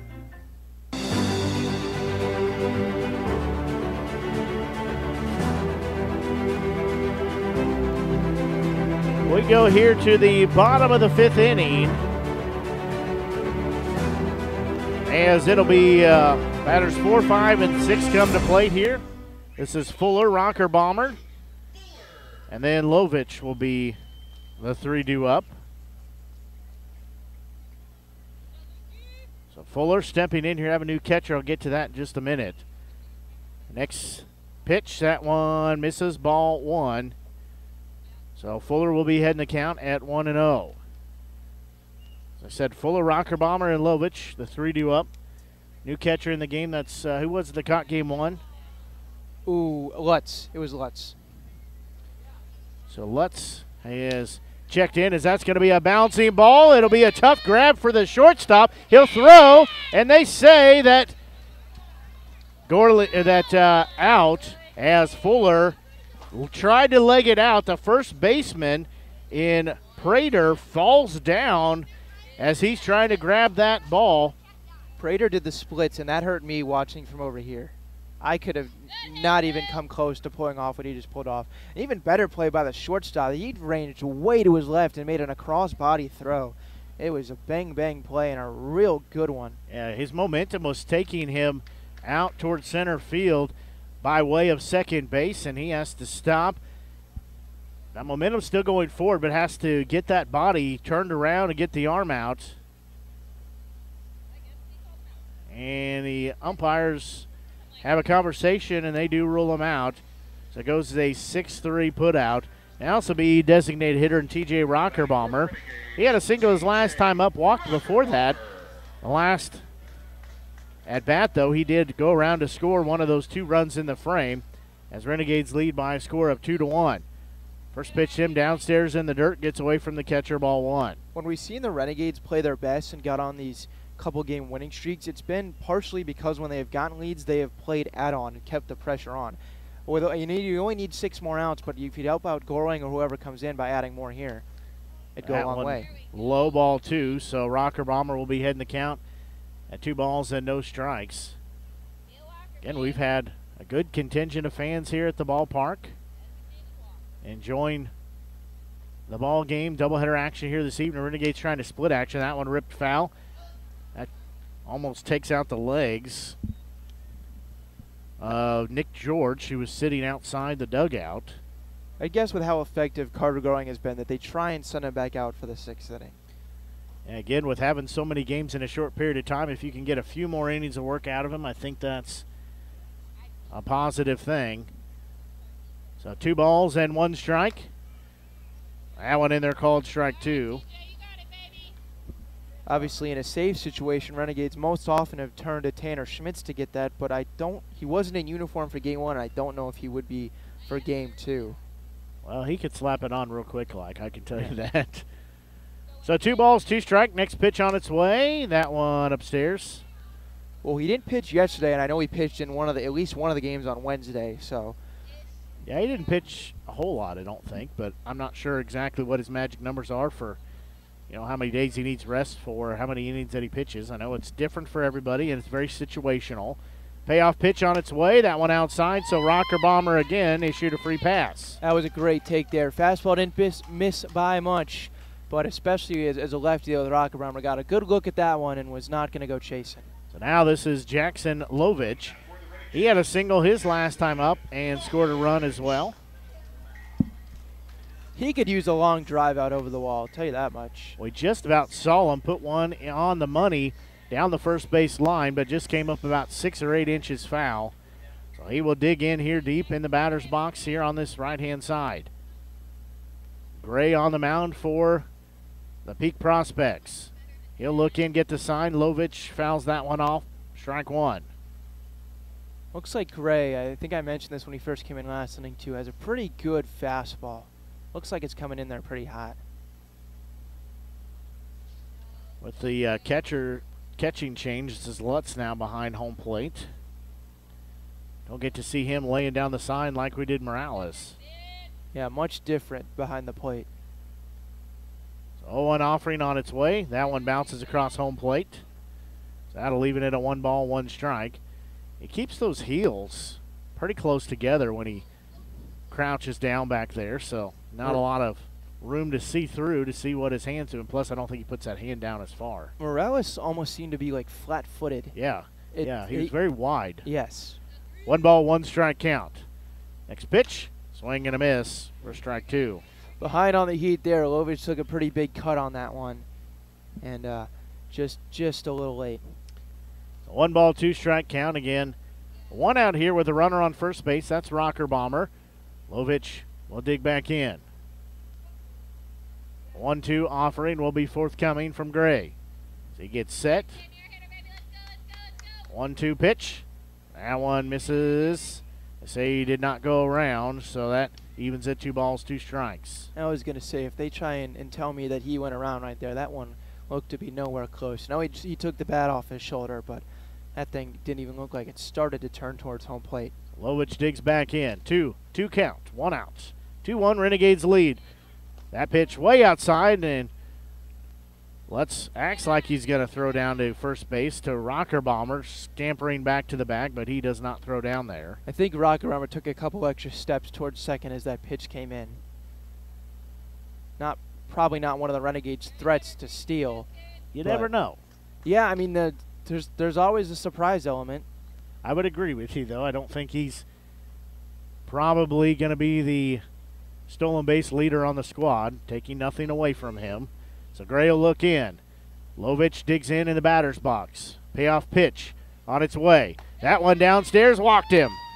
And we almost got a little bit of a walk bat flip there by Lovich. Yeah. So nonchalantly just threw that thing over his left shoulder over towards the dugout. Little swagger out there for the Renegades third baseman. He just says, "Thank you, sir. I'll be headed on down to first base if you need me.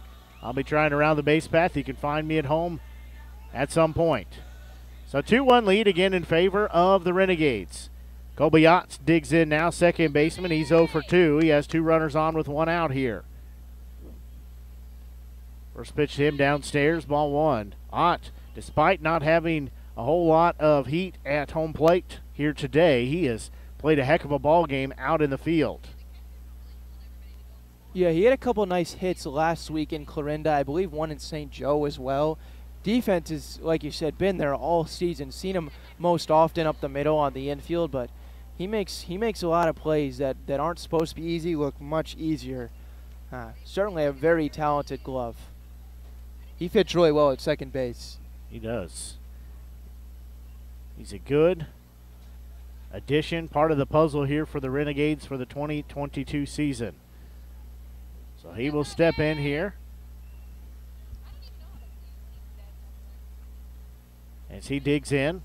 1 ball, no strike count. Again, 1 out here as we play in the bottom of the 5th inning. Renegades leading by 1. Gray will look in, has 2 runners on, do the Renegades.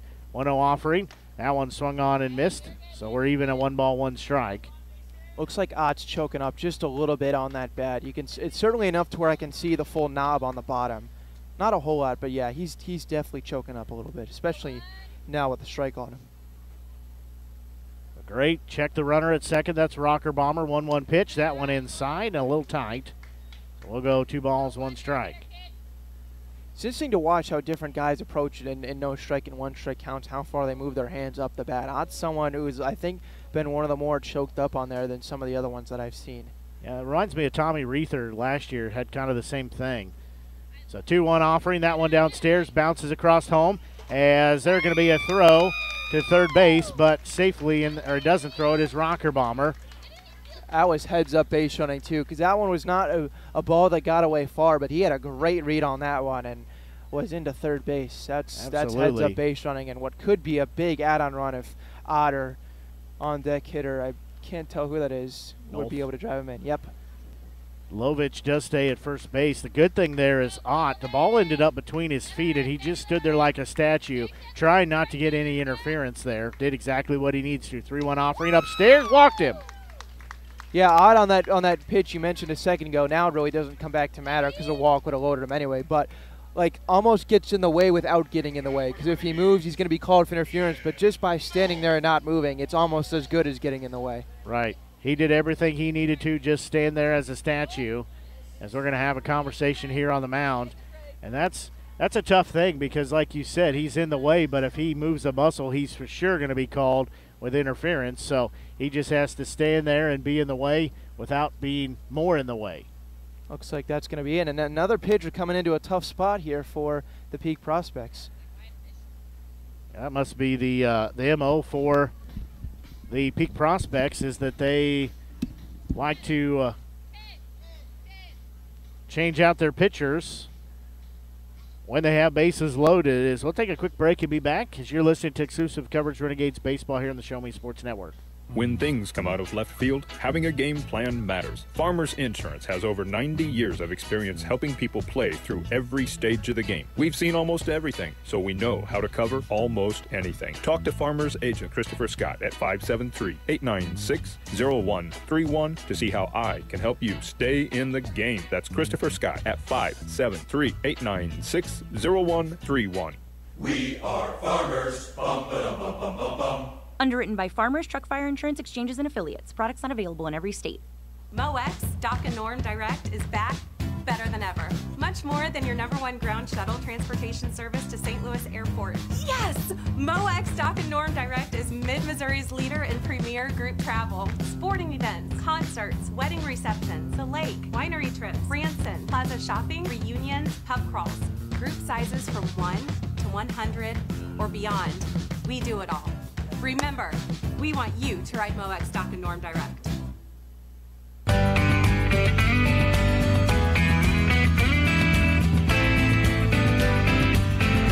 So new pitcher in the ball game for the Peak Prospects is number 10, Theo Geed. So Geed will be on the mound here as he inherits a bases loaded 1-out situation. Renegades have a 2-1 lead, looking to add to their total, as it'll be Nolf and Hopkins are the two. Nolf will be due up, then Hopkins will be in the on-deck circle. If Nolf could find a way to get on base, good news for the Renegades, there's nowhere to put him. So I came into a bases loaded spot one time in like 8th grade. There were 2 outs though, so I only had to get 1, and I got a ground ball right back to me. So there you go. Hopefully that's not the case here. Oh though. yeah, no, I hope that Ian Nolf puts one over the wall or out in a gap and not a ground ball back to the pitcher. Much different in whenever 8th grade, 7th, whenever it was, compared to Youth guys baseball. compared to guys that are in their sophomore, junior years of college. So Geed will be on the mound now for the Des Moines Peak Prospects. First offering, swing and a miss for strike 1, as Nolf will be down to the count at 0-1. In bases loaded, Rocker Bomber on third. Lovich on second, on first. 1-0 offering. That one called strike 2. And now Nolf's just going to have to really focus on putting it in play. I mean, I guess a strikeout here would be better than a double play, but with the runner on third and less than 2 outs, if he could just get one in the air, it'd like the Renegades' chances. Geed have time called. As catcher calls time to go ahead and have a conversation. Interesting to go out. I guess you're trying to tell him don't give him anything too good to hit here in an 0-2 count. But it was very interesting because it looked like they were getting ready to go into the windup for the 0-2 pitch. Yeah, there's something that the catcher and Lutz wanted to talk to his pitcher about. Blake Gazaway, joined by Ben Schmidt here on the Doc and Norm Direct broadcast booth here on the Show Me Sports Network. We're getting exclusive coverage of Renegades baseball. Talked about it earlier. However you're listening, we're glad you're tuned in, whether you're listening via our Show Me Sports Network app or the media center at showmesportsnetwork.com. However you tune in, we're glad you're listening. Also, you can find us on Alexa. Just tell your Alexa device, say, Alexa, play the Show Me Sports Network, and Alexa will open up our broadcast for you. Just another great feature offered here on the Show Me Sports Network. 0-2 offering. That one outside, pops off the catcher's glove. Nobody goes anywhere. Yeah, it's probably a good call.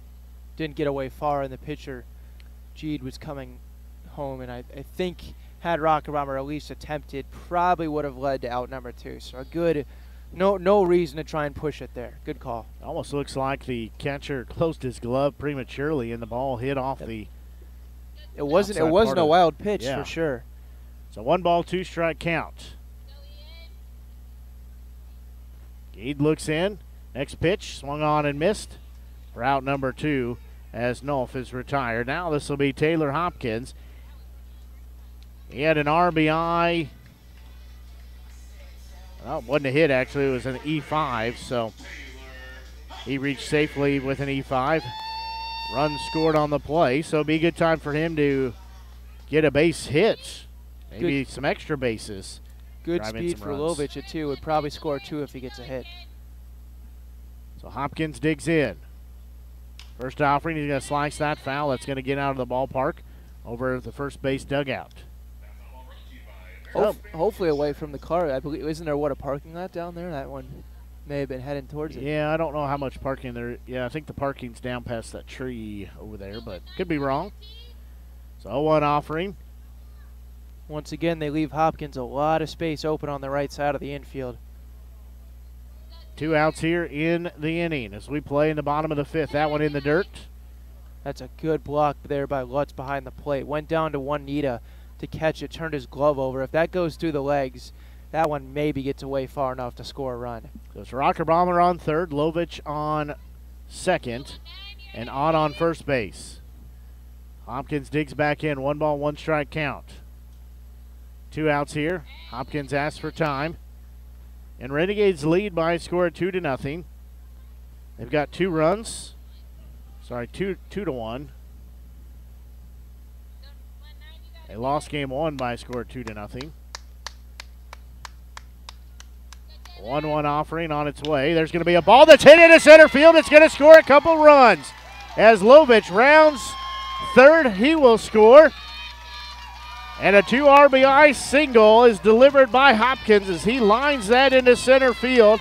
And it's now a 4-1 score as Rocker Bomber crosses home plate. Lovich crosses home plate as well. And Hopkins continues his stellar hitting, often a staple in this bottom part of the lineup, but he's really picked things up, easily scoring 2. Lovich probably could have jogged around third base with how easy and how good of a jump he got there from second base. Not only that, too, Ott goes first to third, so a ball that gets away here. We've seen a little bit of wildness from Geed so far. Potentially could add another one for the Renegades, who now lead 4-1. So it is a 4-1 lead for the Renegades. Runners on the corners. This will be Adonis Forte. He'll step in left-hand side of the plate. He walked his last time up, throw to first base. Back safely is Hopkins after he has that 2-out RBI, 2 RBI single. Yeah, hit that ball on the nose. No one was going to have a play at that one.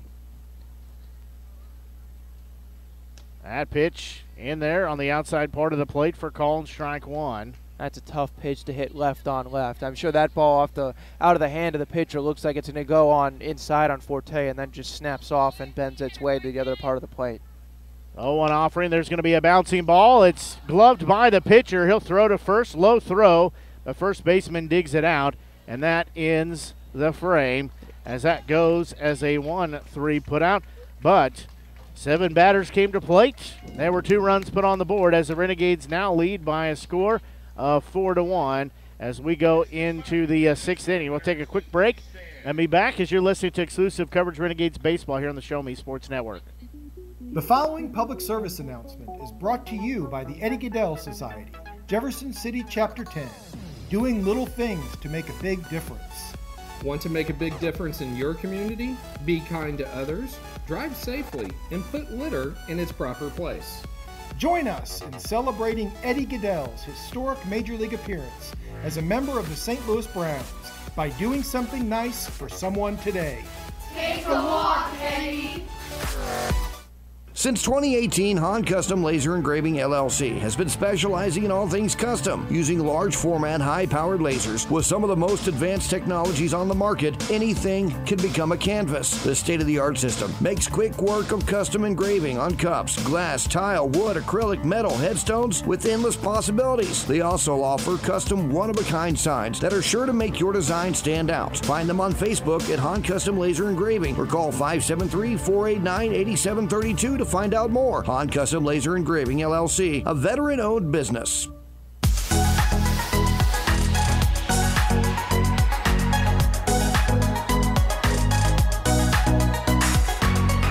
We go now to the top of the 6th inning as Carter Gorling still on the mound as he enters his next inning of work. And I don't know if the plan was to always send him back out, but I'm sure it makes things a little bit easier now that he's been gifted 3 runs in the lead instead of just a 1-run lead. Up 4-1 now, a little bit more wiggle room, and I'm sure their idea is probably to go straight here from Gorling through 6, turn it over to whoever would be on to close things out in the 7th. Right, Gorling's a good he's too. Rolling, so don't stop the train now. Absolutely. And even though the last 2 innings he's had to take a little bit longer break thanks to the Renegades scoring 2 in each of them, like you said, he's rolling. Came out after the 2-run score last inning and pretty quickly mowed down. I think he faced 4 batters, retired 3 of them, didn't know how to run, and no reason to take him out, especially now that you're now into a 3-run lead. So now this will be Yearsley, Prater, and George will be the 3 due up here in the top of the 6th inning. Remember, our game is only slated for 7 innings. So first pitch, outside, ball 1. And especially now because he's facing middle part of this order. If you can retire it quickly, do you maybe send him back out for a 7th and face the bottom of the order? Maybe. So 1 ball, no strike count. That one I'll say he did not go around. Tried to catch him on the inside, cross him up, but he wasn't fooled by it. So that makes it 2 balls and no strikes. And Gorley looks in, 2-0 offering on its way. That one's going to be fouled back, so that'll put 1 strike up on the scoreboard. That'll make it 2 balls and 1 strike. Again, 4 runs here for the Renegades. Unofficially, I have them down for just 3 hits, and 1 run and 3 hits for the Peak Prospects. 1 error for Des Moines, none for the Renegades. Several left on base for the Renegades. Matter of fact, they've left 8 on base and just 4 on the base path for the Peak Prospects. Scoring went into his windup there for the 2-1 delivery. Looked like the batter usually got a late time call granted because I think he had something in his eye. It was a very late call because Gorling had already started his windup. 2-1 offering, that one outside. I wonder how that gets into the mind of a pitcher when time is granted after he's already started to go around. Obviously, I'm sure it's different for everyone, but I'm sure that can't be the most pleasant thing in the world. 3-1 offering. That one's going to be a ripped foul, so we'll go full. I think you're right on that, though. I mean, you have kind of a set process that you do with each pitch, and it interrupts that. But like we've talked about with baseball games, win and loss, it doesn't really matter if you win or lose. It matters. But where it doesn't matter is you have to have just a short mindset. You have to take and celebrate, or, with the defeat, short-live it, and then look on to the next game as that one outside. So Yearsley has walked with the leadoff walk here in the top of the 6th inning. Looks like that. Nope. Coach Munich took a couple steps out, and I thought maybe that they were going to have a short leash on him, but I think that might have been a signal down to the bullpen. So this will be first baseman Nick Prater stepping in. He's 0 for 2, has a strikeout, and popped out to second base. I'd bet if Gorling lets one more reach, that may be the end of his line. First pitch upstairs inside, ball 1. So Prater will be heading the count at 1-0. That was interesting because Prater's first step after bending up and in was out towards the mound. It was like, looked like he was not too happy with that pitch. Clearly not anything intentional. So 1-0 offering from Gorling will be forthcoming as a runner on first base, nobody out. There's a big swing and a miss. Got him crossed up there. A little bit in on the hands. Makes it to 1 ball, 1 strike. Yeah, that's about as good as you can do it as a pitcher. Put one up and in and back him off the plate and then come right back and blow one by him. Gorling has been really good tonight with pushing and pulling the strings. So 1-1 count. Next offering on its way. That one's going to be hit foul. Nolf takes about 2 steps from first base, then decides it leaves the park as it does. I think that might have splashed down as well. See a bunch of Renegades fans, youngsters, take off for it. Hate to break it to them, but they may have to go swimming for that one. I don't think they'll mind that at all. Well, we had one fan last night who did it a couple times off to the creek that's off the left side. I mean, he made bank last night with how many prize wheel spins he got. 1 ball, 2 strike count. Gorling's next pitch, that one outside. Good grab by Fuller there. So I don't know how he caught that on the way by. I mean, showing the athleticism there by Fuller. That's a guy who's also been running down fly balls out in the corner outfield spots and then basically slid onto one knee to grab that one on the backhand on the way by. So 2 balls and 2 strikes. Again, nobody out here as we play in the top of the 6th. That pitch swung on and missed. Held on to, as they say, it was foul tipped for out number 1. Great bounce back there by Gorling after letting the leadoff hitter reach. Comes right back, basically in the 2-2 count there, and says, here it is, try and hit it, and had enough velocity to blow it by the hitter. So this will be designated hitter and Nick George. He will be stepping in. And we probably ought to remind everybody they can run the bases after the game, and probably send somebody down to remind Mike about that, and that the players will be out. So 1 out here as Gorling looks a couple times. First pitch outside, again Fuller. Skies over to get that. Gorling doesn't need a double play here, but man, would one be sweet to send us off to the bottom of the 6th. Absolutely. Go to the bottom of the 6th here. Still a 4-1 lead if we could get the double play. So 1 ball, no strikes. That pitch, that one's going to be lifted into the air. Going back on it is Nolf. Otto call him off, make the grab for out number 2. That also works right there. Yeah, no, you'll take it out any way you can get it. I was hoping like I would not announce or jinx it there, and I'd actually call one and get a double play, but it's in a 3-run game when you've only got to get 5 more outs, you'll take an out right there. And the sure-handed Ott made that one look easy. Now this will be Rhett Zielinski. According to Ashley Cartier, she thinks he's too old to play here. Why? Because he has long hair? I don't know. Ashley, why do you think he's too old to play? Well, we'll call him Old Man Zielinski. First pitch downstairs, ball 1. Old Man Zielinski, right-handed batter here. He'll dig back in. Again, runner on first base with 2 outs here. 1-0 offering from Gorling. On its way. That one inside, just about hit him. That makes it 2-0. Gorling already pitched a season high so far tonight at 5 2/3. 1 out away from getting to a clean 6. Also, he's in line for the win. Would be his first. So far, he took the no decision in his first start and then took the loss last time out. So 2 balls and no strike count. Next pitch. That one in there for called strike 1. Boy, the movement on that was perfect. And about as good a location as you could put one there as well. So Zielinski will step back in. He shrugs his shoulders. Now he's ready to step in. 2 balls, 1 strike count. Again, standing on first base. That is Yearsley after getting a leadoff walk. 2-1 offering. That one swung on and missed. For strike number 2. Yeah, Gorling's had the fastball working. There's not a whole lot of batters for the peak prospects that have caught up to that thing. 2 balls and 2 strikes, 2 outs. Deuce is wild here. 4-1 ball game in favor of the Renegades. Gorling's the next pitch. Swung on and missed in the dirt. Fuller will glove it, throw down to first base to get the out there as that goes for out number 3. So good work there by Gorling as we will go to the 7th inning. Sorry, to the bottom of the 6th inning now. As we'll take the Hey Baby Dance. So we'll take a quick break and be back. You're listening to exclusive coverage of Renegades baseball here on the Show Me Sports Network.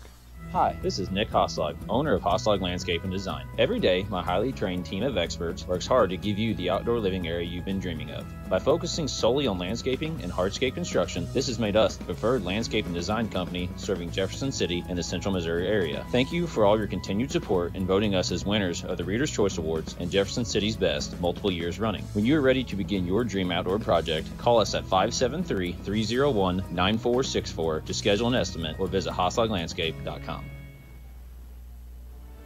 Last Sentinel Firearms is your federally licensed and registered Type 7 FFL manufacturer dealer in Missouri, providing quality products to all types of sports enthusiasts, law enforcement, and individuals across the nation. Orders are currently being fulfilled, offering custom-built pistols and rifles from the AR platform made right here in Missouri. Visit their website at lastsentinelfirearms.com or call them at 417-684-7202 to find out what they've got for you. Last Sentinel Firearms, you are your last line of defense.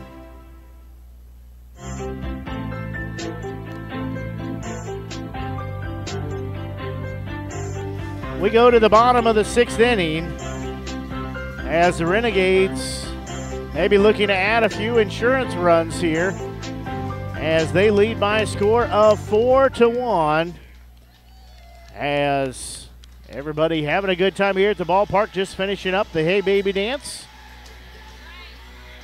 Tell you during our broadcast, we don't really monitor our social media, but again, we see our listeners hanging tough down there in New Zealand, so we're very curious. If you haven't sent us a message, I would highly encourage you to send us a message. Let us know where you're listening, what's going on in New Zealand. Hopefully that you're enjoying Renegades baseball here on the Show Me Sports Network.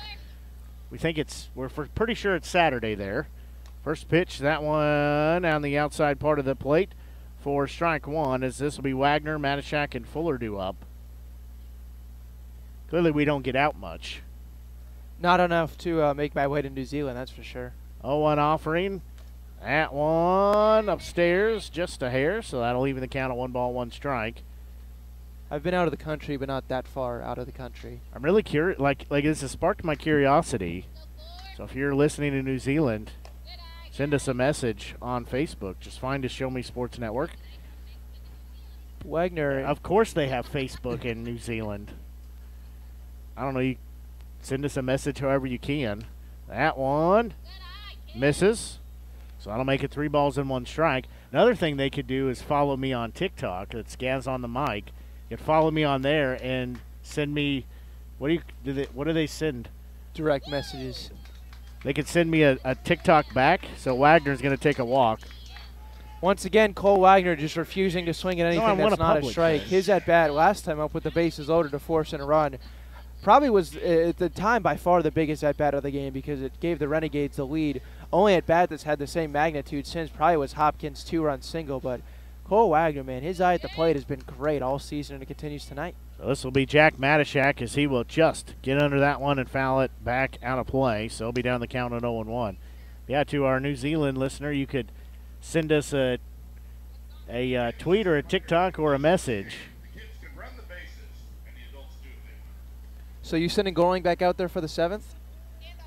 I would think pretty highly about it, but I don't know. Maybe add a couple more here and put it out of slam reach. Maybe then. It's a tough call because you bring in a closer, they just need to get 3 outs. They've got a fresh arm, a fresh body, but you don't want to take Goring off because he's continuing to roll here. That one is going to hit Matashak. But he swung, so it is. Swung at it, and it hit him on the way by, so. Guess that makes it a 1-ball, 2-strike count. It was a pitch that was running inside, and with Matashak, the lefty hitter, basically opened up his body to the pitch and got hit with it on the way by. But unfortunately, it well broke the plane at that point. So that'll be a 1-ball and 2-strike count. That pitch, that one upstairs. So that makes it 2 balls, 2 strikes. And this is Geed on the mound. As he looks in. 2 balls, 2 strikes count. Nobody out here, runner on first base. He'll go to second, swing and a miss for a strikeout there and a stolen base as Wagner gets under the tag. So Matashak is retired for out number 1. Now this will be a catcher in Luke Fuller. So he is 0 for 3 on the day. Wagner got a great jump there on that steal, and although Matashak straights out swinging, now with just 1 out still, you move the runner up into scoring position. Wagner really, throw was bounced in there and a little bit wide, but even with the good one, I think Wagner probably beats that out. So 1 out here, Wagner standing on second base. First pitch to Fuller, upstairs, outside, ball 1. Not often you see a guys get the jump that Wagner got and have the speed to get in there like that with the lefty because he's looking right at you at first base. So Geed looks in, 1-0 offering, that one in there for called strike 1. So that evens the count at 1 ball and 1 strike. Again, Fuller stepping back in here.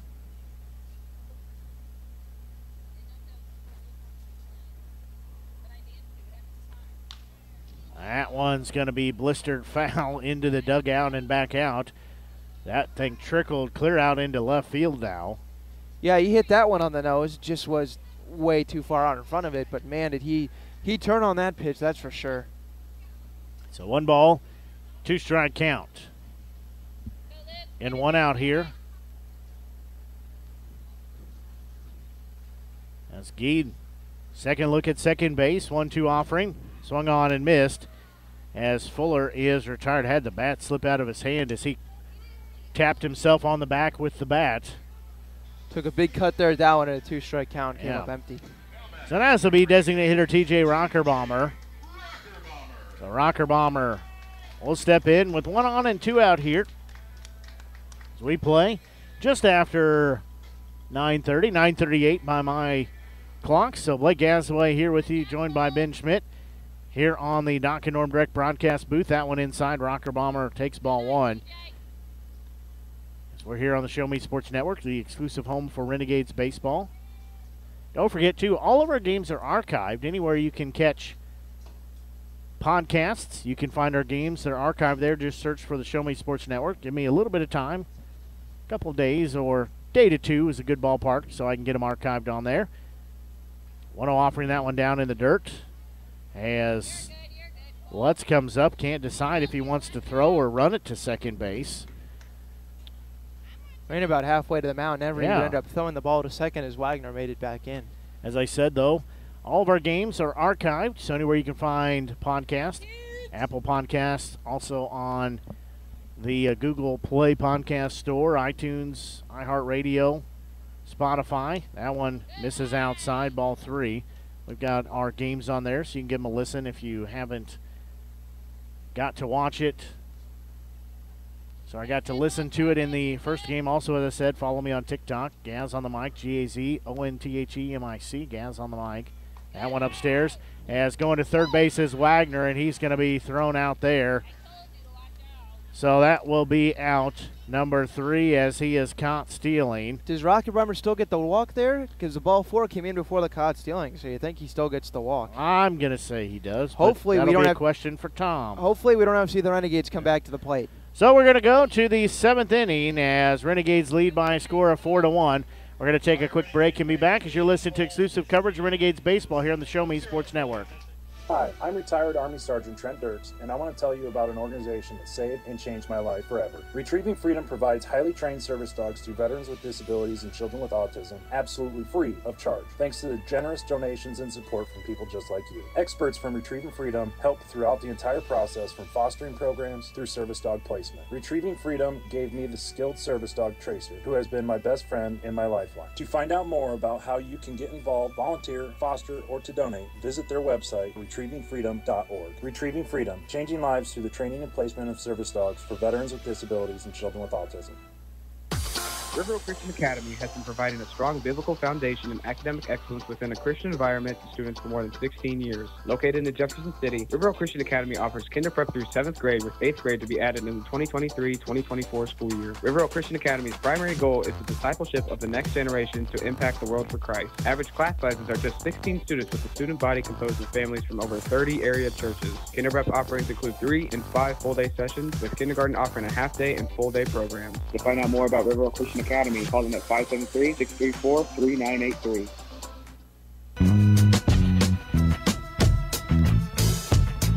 We go to the top of the 7th inning. Renegades just 3 outs away from wrapping up Game 2, getting the victory. They lead 4-1. They would split the doubleheader action. Okay, I do see the resemblance now. So you say they look alike, but my comparison of Voss and that actor, you thought I was way off. Miles Tiller is who I was thinking of. So up to bat will be Jenkins. He shows bunt, takes it for strike 1. Carter Gerling going for the complete game, man. This would be a sight to see. He just gets better with every start. If he finishes this one off, he's going to set the bar pretty high for the next time he takes the mound. I think you're right on that. That one down center called strike 2. I think they ought to let him wear the cowboy hat if he gets the complete game here, only giving up 1 run. And unofficially, I show he's only given up 3 hits. How many strikeouts so far? I can't count that high. That one in there, called strike 3. Good morning, good afternoon, and good night, Mr. Jennings, as Gerling gets the strike on the pullback on the bunt and then comes back with 2 more, and he'll get sent back to the dugout packing. Not a whole lot else taking place in that at-bat. He's got 11 strikeouts here. Has 1 hit by pitch, and he's given up 2 walks throughout his start. So this will be Rocky Lutz now stepping in. He'll show bunt. He'll lay it down. It's going to go fouled on the third base line. Nope, stays fair. I was wrong. That thing, I swear. It did. It went foul and then made a right turn back onto the fair line. So it's that one. Didn't even make it halfway to third base, but it hit a rock or something and then curved back into fair territory. That's a smart play, though, by Lovich to not throw that ball. I mean, he moved into his right coming in on that play, and at the very best, it's bang-bang, but maybe it gets thrown into right field. Back to Gerling, though. 11 strikeouts in 6 innings, or I guess 11 now after 6 1/3. That's enough to get you free pizza at Great American Ballpark in Cincinnati. Absolutely. More than enough to get you. That's enough to get you Mink League Pitcher of the Week. That pitch inside, ball 1. Would have got him Pizza Ranch in St. Joseph. They only need 6 strikeouts there. He'd get to go through twice. Yeah, I mean, you get 1 more, and he's saying, I'll double that. Bryce Hall, the center fielder, in to bat now. So he's ahead in the count at 1-0. 1-0 offering from Gerling. That one in there called strike 1. Evens the count at 1-1 strike. That fastball looks every bit as lively as it did 2 hours ago in the first inning. Absolutely. So again, 1-1 strike, 1 out here. Renegades lead by a score of 4-1. We play in the top of the 7th. That pitch, that one in there for called strike 2, as the Des Moines Peak Prospects down to their last 2 outs here. So 1 ball, 2 strike count to Hall. Gorling gets set on the mound. He checks his feet. 1-2 offering. That one inside. They say it hit him. I did not see where that struck him at. Guess it got the jersey or maybe the chest on the way by. But even bigger than that, brings the tying run to the plate.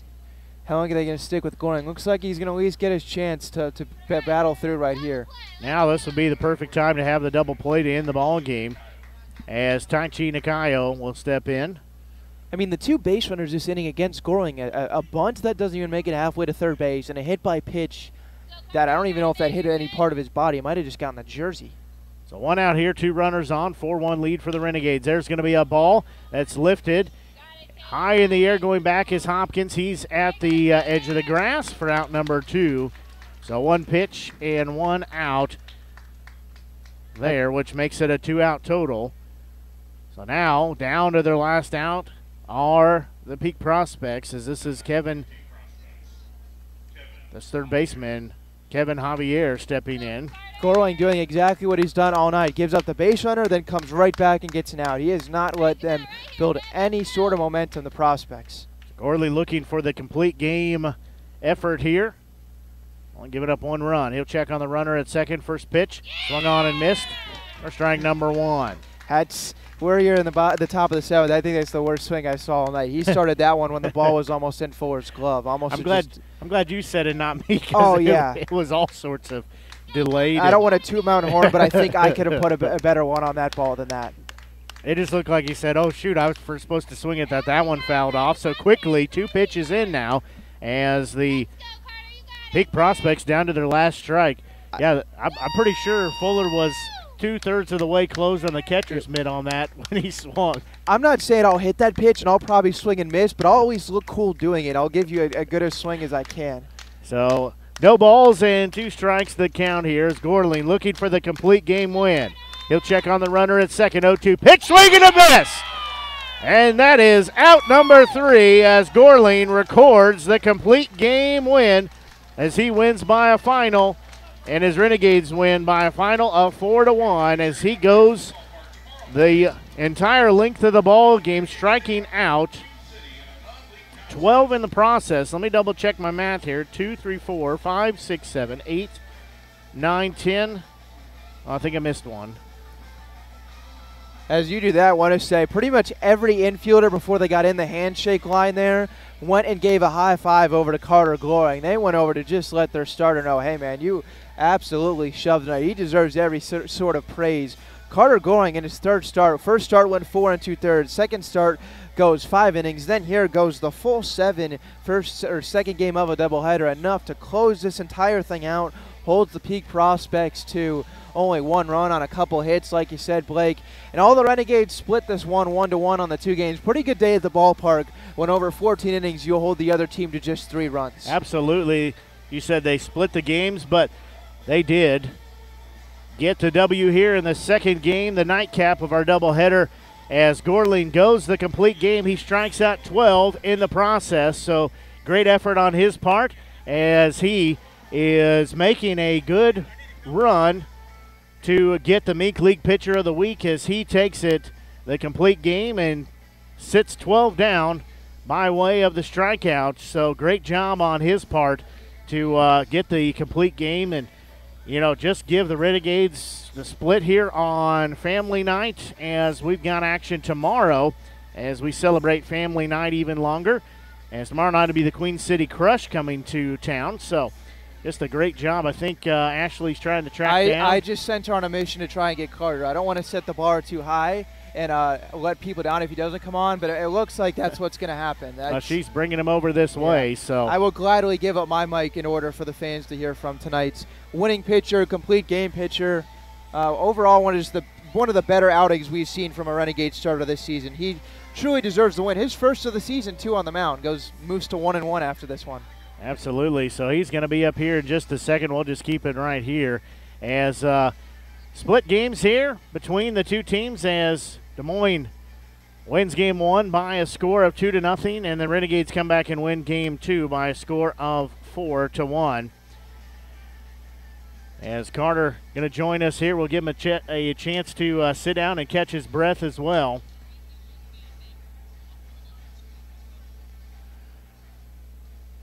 Well, Carter, talking to you here. Great job. How's it feel? Feels really good. Feels good. I definitely evolved since my last 2 starts. You're absolutely right on that. That's something that Ben and myself talked about, is that each time you set the bar a little higher, you're getting a little bit more command. You had 12 strikeouts tonight, which is amazing considering we only played through 6.5 innings here. Yeah, I know. I attribute a lot of that to I was working the slider really well for the first 5 innings, and then I started to lose like the feel of the slider a little bit, and so I went back to my curveball in the 6th. Was really effective there, and then I came back with the slider in the 7th. Does it change anything being a doubleheader? Does it change anything for you on how you prepare or what you're thinking going out there? It does necessarily, as I'm feeling that it's only 7 innings, so I feel more confident in the duration I can go, and I can feel like I'm going to eat up most of the innings. But as far as preparation, it's a little bit tougher because I don't know exactly when to start getting ready, because I usually start getting ready about 45 minutes before first pitch, and I didn't really know when the game was the first game was going to get over with, and I knew there was a 30-minute separation, so I just had to prepare a little bit differently. Right. Well, I think without looking at the stats, you're about to be probably the team leader on strikeouts. As we said, 12 in the game. You had a lot of those by the way of looking, so you found that magic that just froze the players at the plate, and they couldn't decide if they wanted to swing or not. Yeah. My slider changed the whole game. It started as like a sweeping slider, then it was a cutter, and then it was like a dropping slider, so it was different, gave him different looks, and I started throwing harder later in the game. I started to feel my mechanics better and move more efficiently, so it helped definitely. Well, with it being a doubleheader action, so you guys had a 6-game losing streak, then you win 2 games, and then you drop the first one. How does that, or win 3 games rather, but does that change maybe the mentality of coming in, or what did you guys talk about going into game 1 and then transitioning to game 2? Game 1, I feel like we were a lot looser after winning 3 in a row. I think our mentality changed a little bit.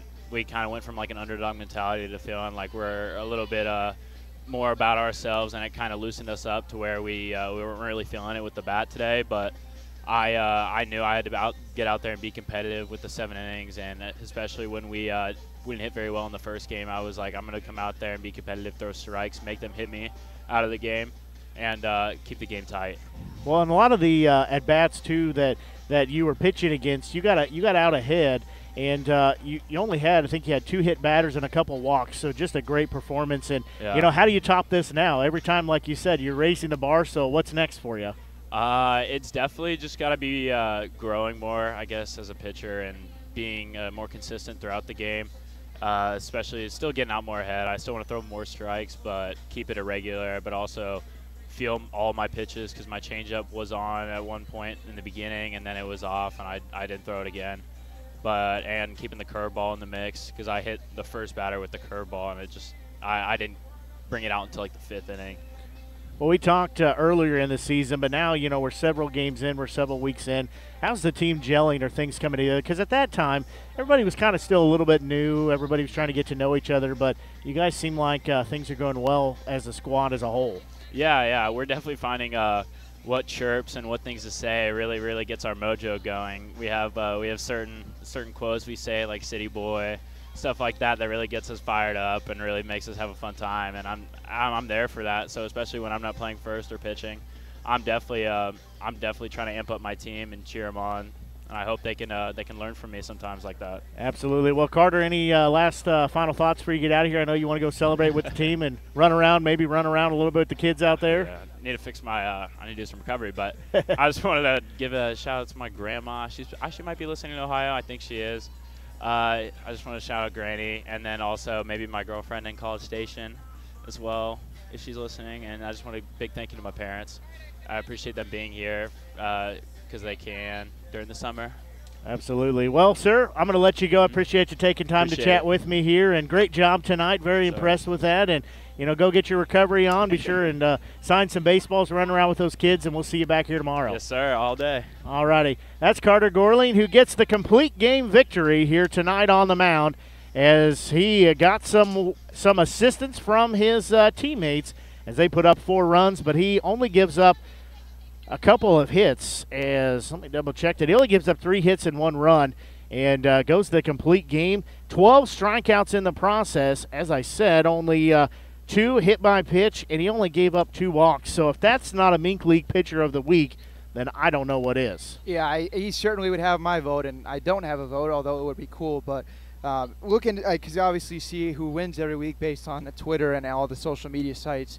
But I'd put his start tonight up there against some of the other winning performances. Not to diminish any of the accomplishments from anyone else across the league, but complete game, you get the win. And although he's going to have to go up from the starter from game 1, too. So you're going to have to go up with 2 starts from the same day. But I think the strikeout number, you don't see a whole lot of 12 Ks in 7 inning stat lines. Absolutely, yeah. There's some games that we don't see 12 strikeouts in the whole 9 innings. There's MLB games where teams don't get even get to double-digit strikeouts in 9 innings. So well, it's been a fun night tonight. It's been a hot night, but we got doubleheaders in. Game 1 goes in favor of the Des Moines Peak Prospects.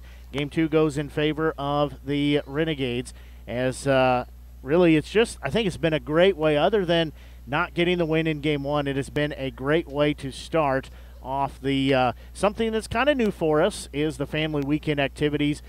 Had a lot of parents here at the ballpark tonight, and then tomorrow we will have some other activities going on for families that are here and recognize them at the game. You'll have the call tomorrow night. I'll be emceeing on field, so I'll be running around having some fun doing that and getting everybody into the game and excited and doing those things. So any final thoughts before we get out of here? I just want to say I think it's been really big the last couple of nights at home with the All-Star game on Sunday, the game tomorrow night being exhibition, along with the game Monday being exhibition, to get these wins the last couple of nights, sweep the doubleheader, win last night, take 1 here tonight. Now over these next, you're not going to play a meaningful game until Wednesday, instead of having to wait all those days thinking about, oh man, we're really hitting the wall right now. You're thinking, okay, we're on the up. We've just won 4 out of the last 5, and we overall are right in the thick of things. So I think that's something they can ride into this little break here high, as for a lot of people. Obviously going to have the All-Star game for some of our Renegades, but for most not going to play a game that counts on the record until next Wednesday. So good to go on it on a high note. Right, absolutely. You're absolutely right on that. And, something, too, that for these guys is we see a few of them that I wouldn't say they're in slumps, but they start overthinking things. They get in their own head.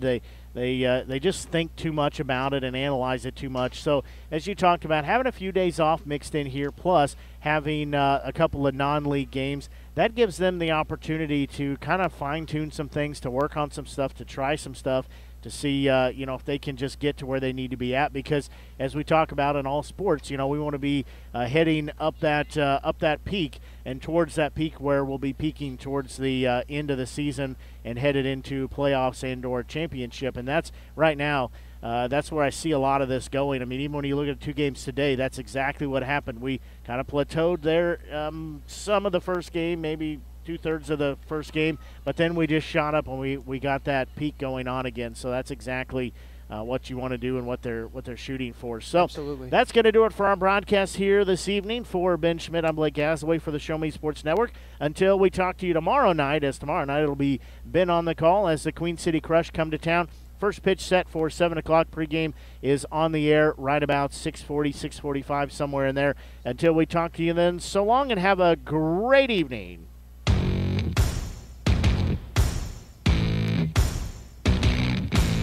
You've been listening to the biggest and absolute best game coverage in mid-Missouri on the exclusive home for Jefferson City Renegades baseball, the Show Me Sports Network and the Renegades Radio Network. The Show Me Sports Network broadcast crew are the ones that know your Renegades the best. Exclusive coverage of Jefferson City Renegades baseball has been brought to you by Animal Medical Center of Jefferson City, Avon with Michelle Cartier, Boone County Journal, Centurion Cares, Christopher Scott, Farmers Insurance, Doc and Norm Direct, Eddie Goodell Society, Han Custom Laser Engraving, LLC, Hoslog Landscaping and Design, Last Sentinel Firearms, Retrieving Freedom, River Oak Christian Academy, Sawdust Studios, State Tech of Missouri, and Walk Off Wood Bat Company. We hope you've enjoyed the broadcast. Join us anytime on the web at ShowMeSportsNetwork.com or find us on Facebook by searching the Show Me Sports Network. The Show Me Sports Network and the Renegades Radio Network, your exclusive home for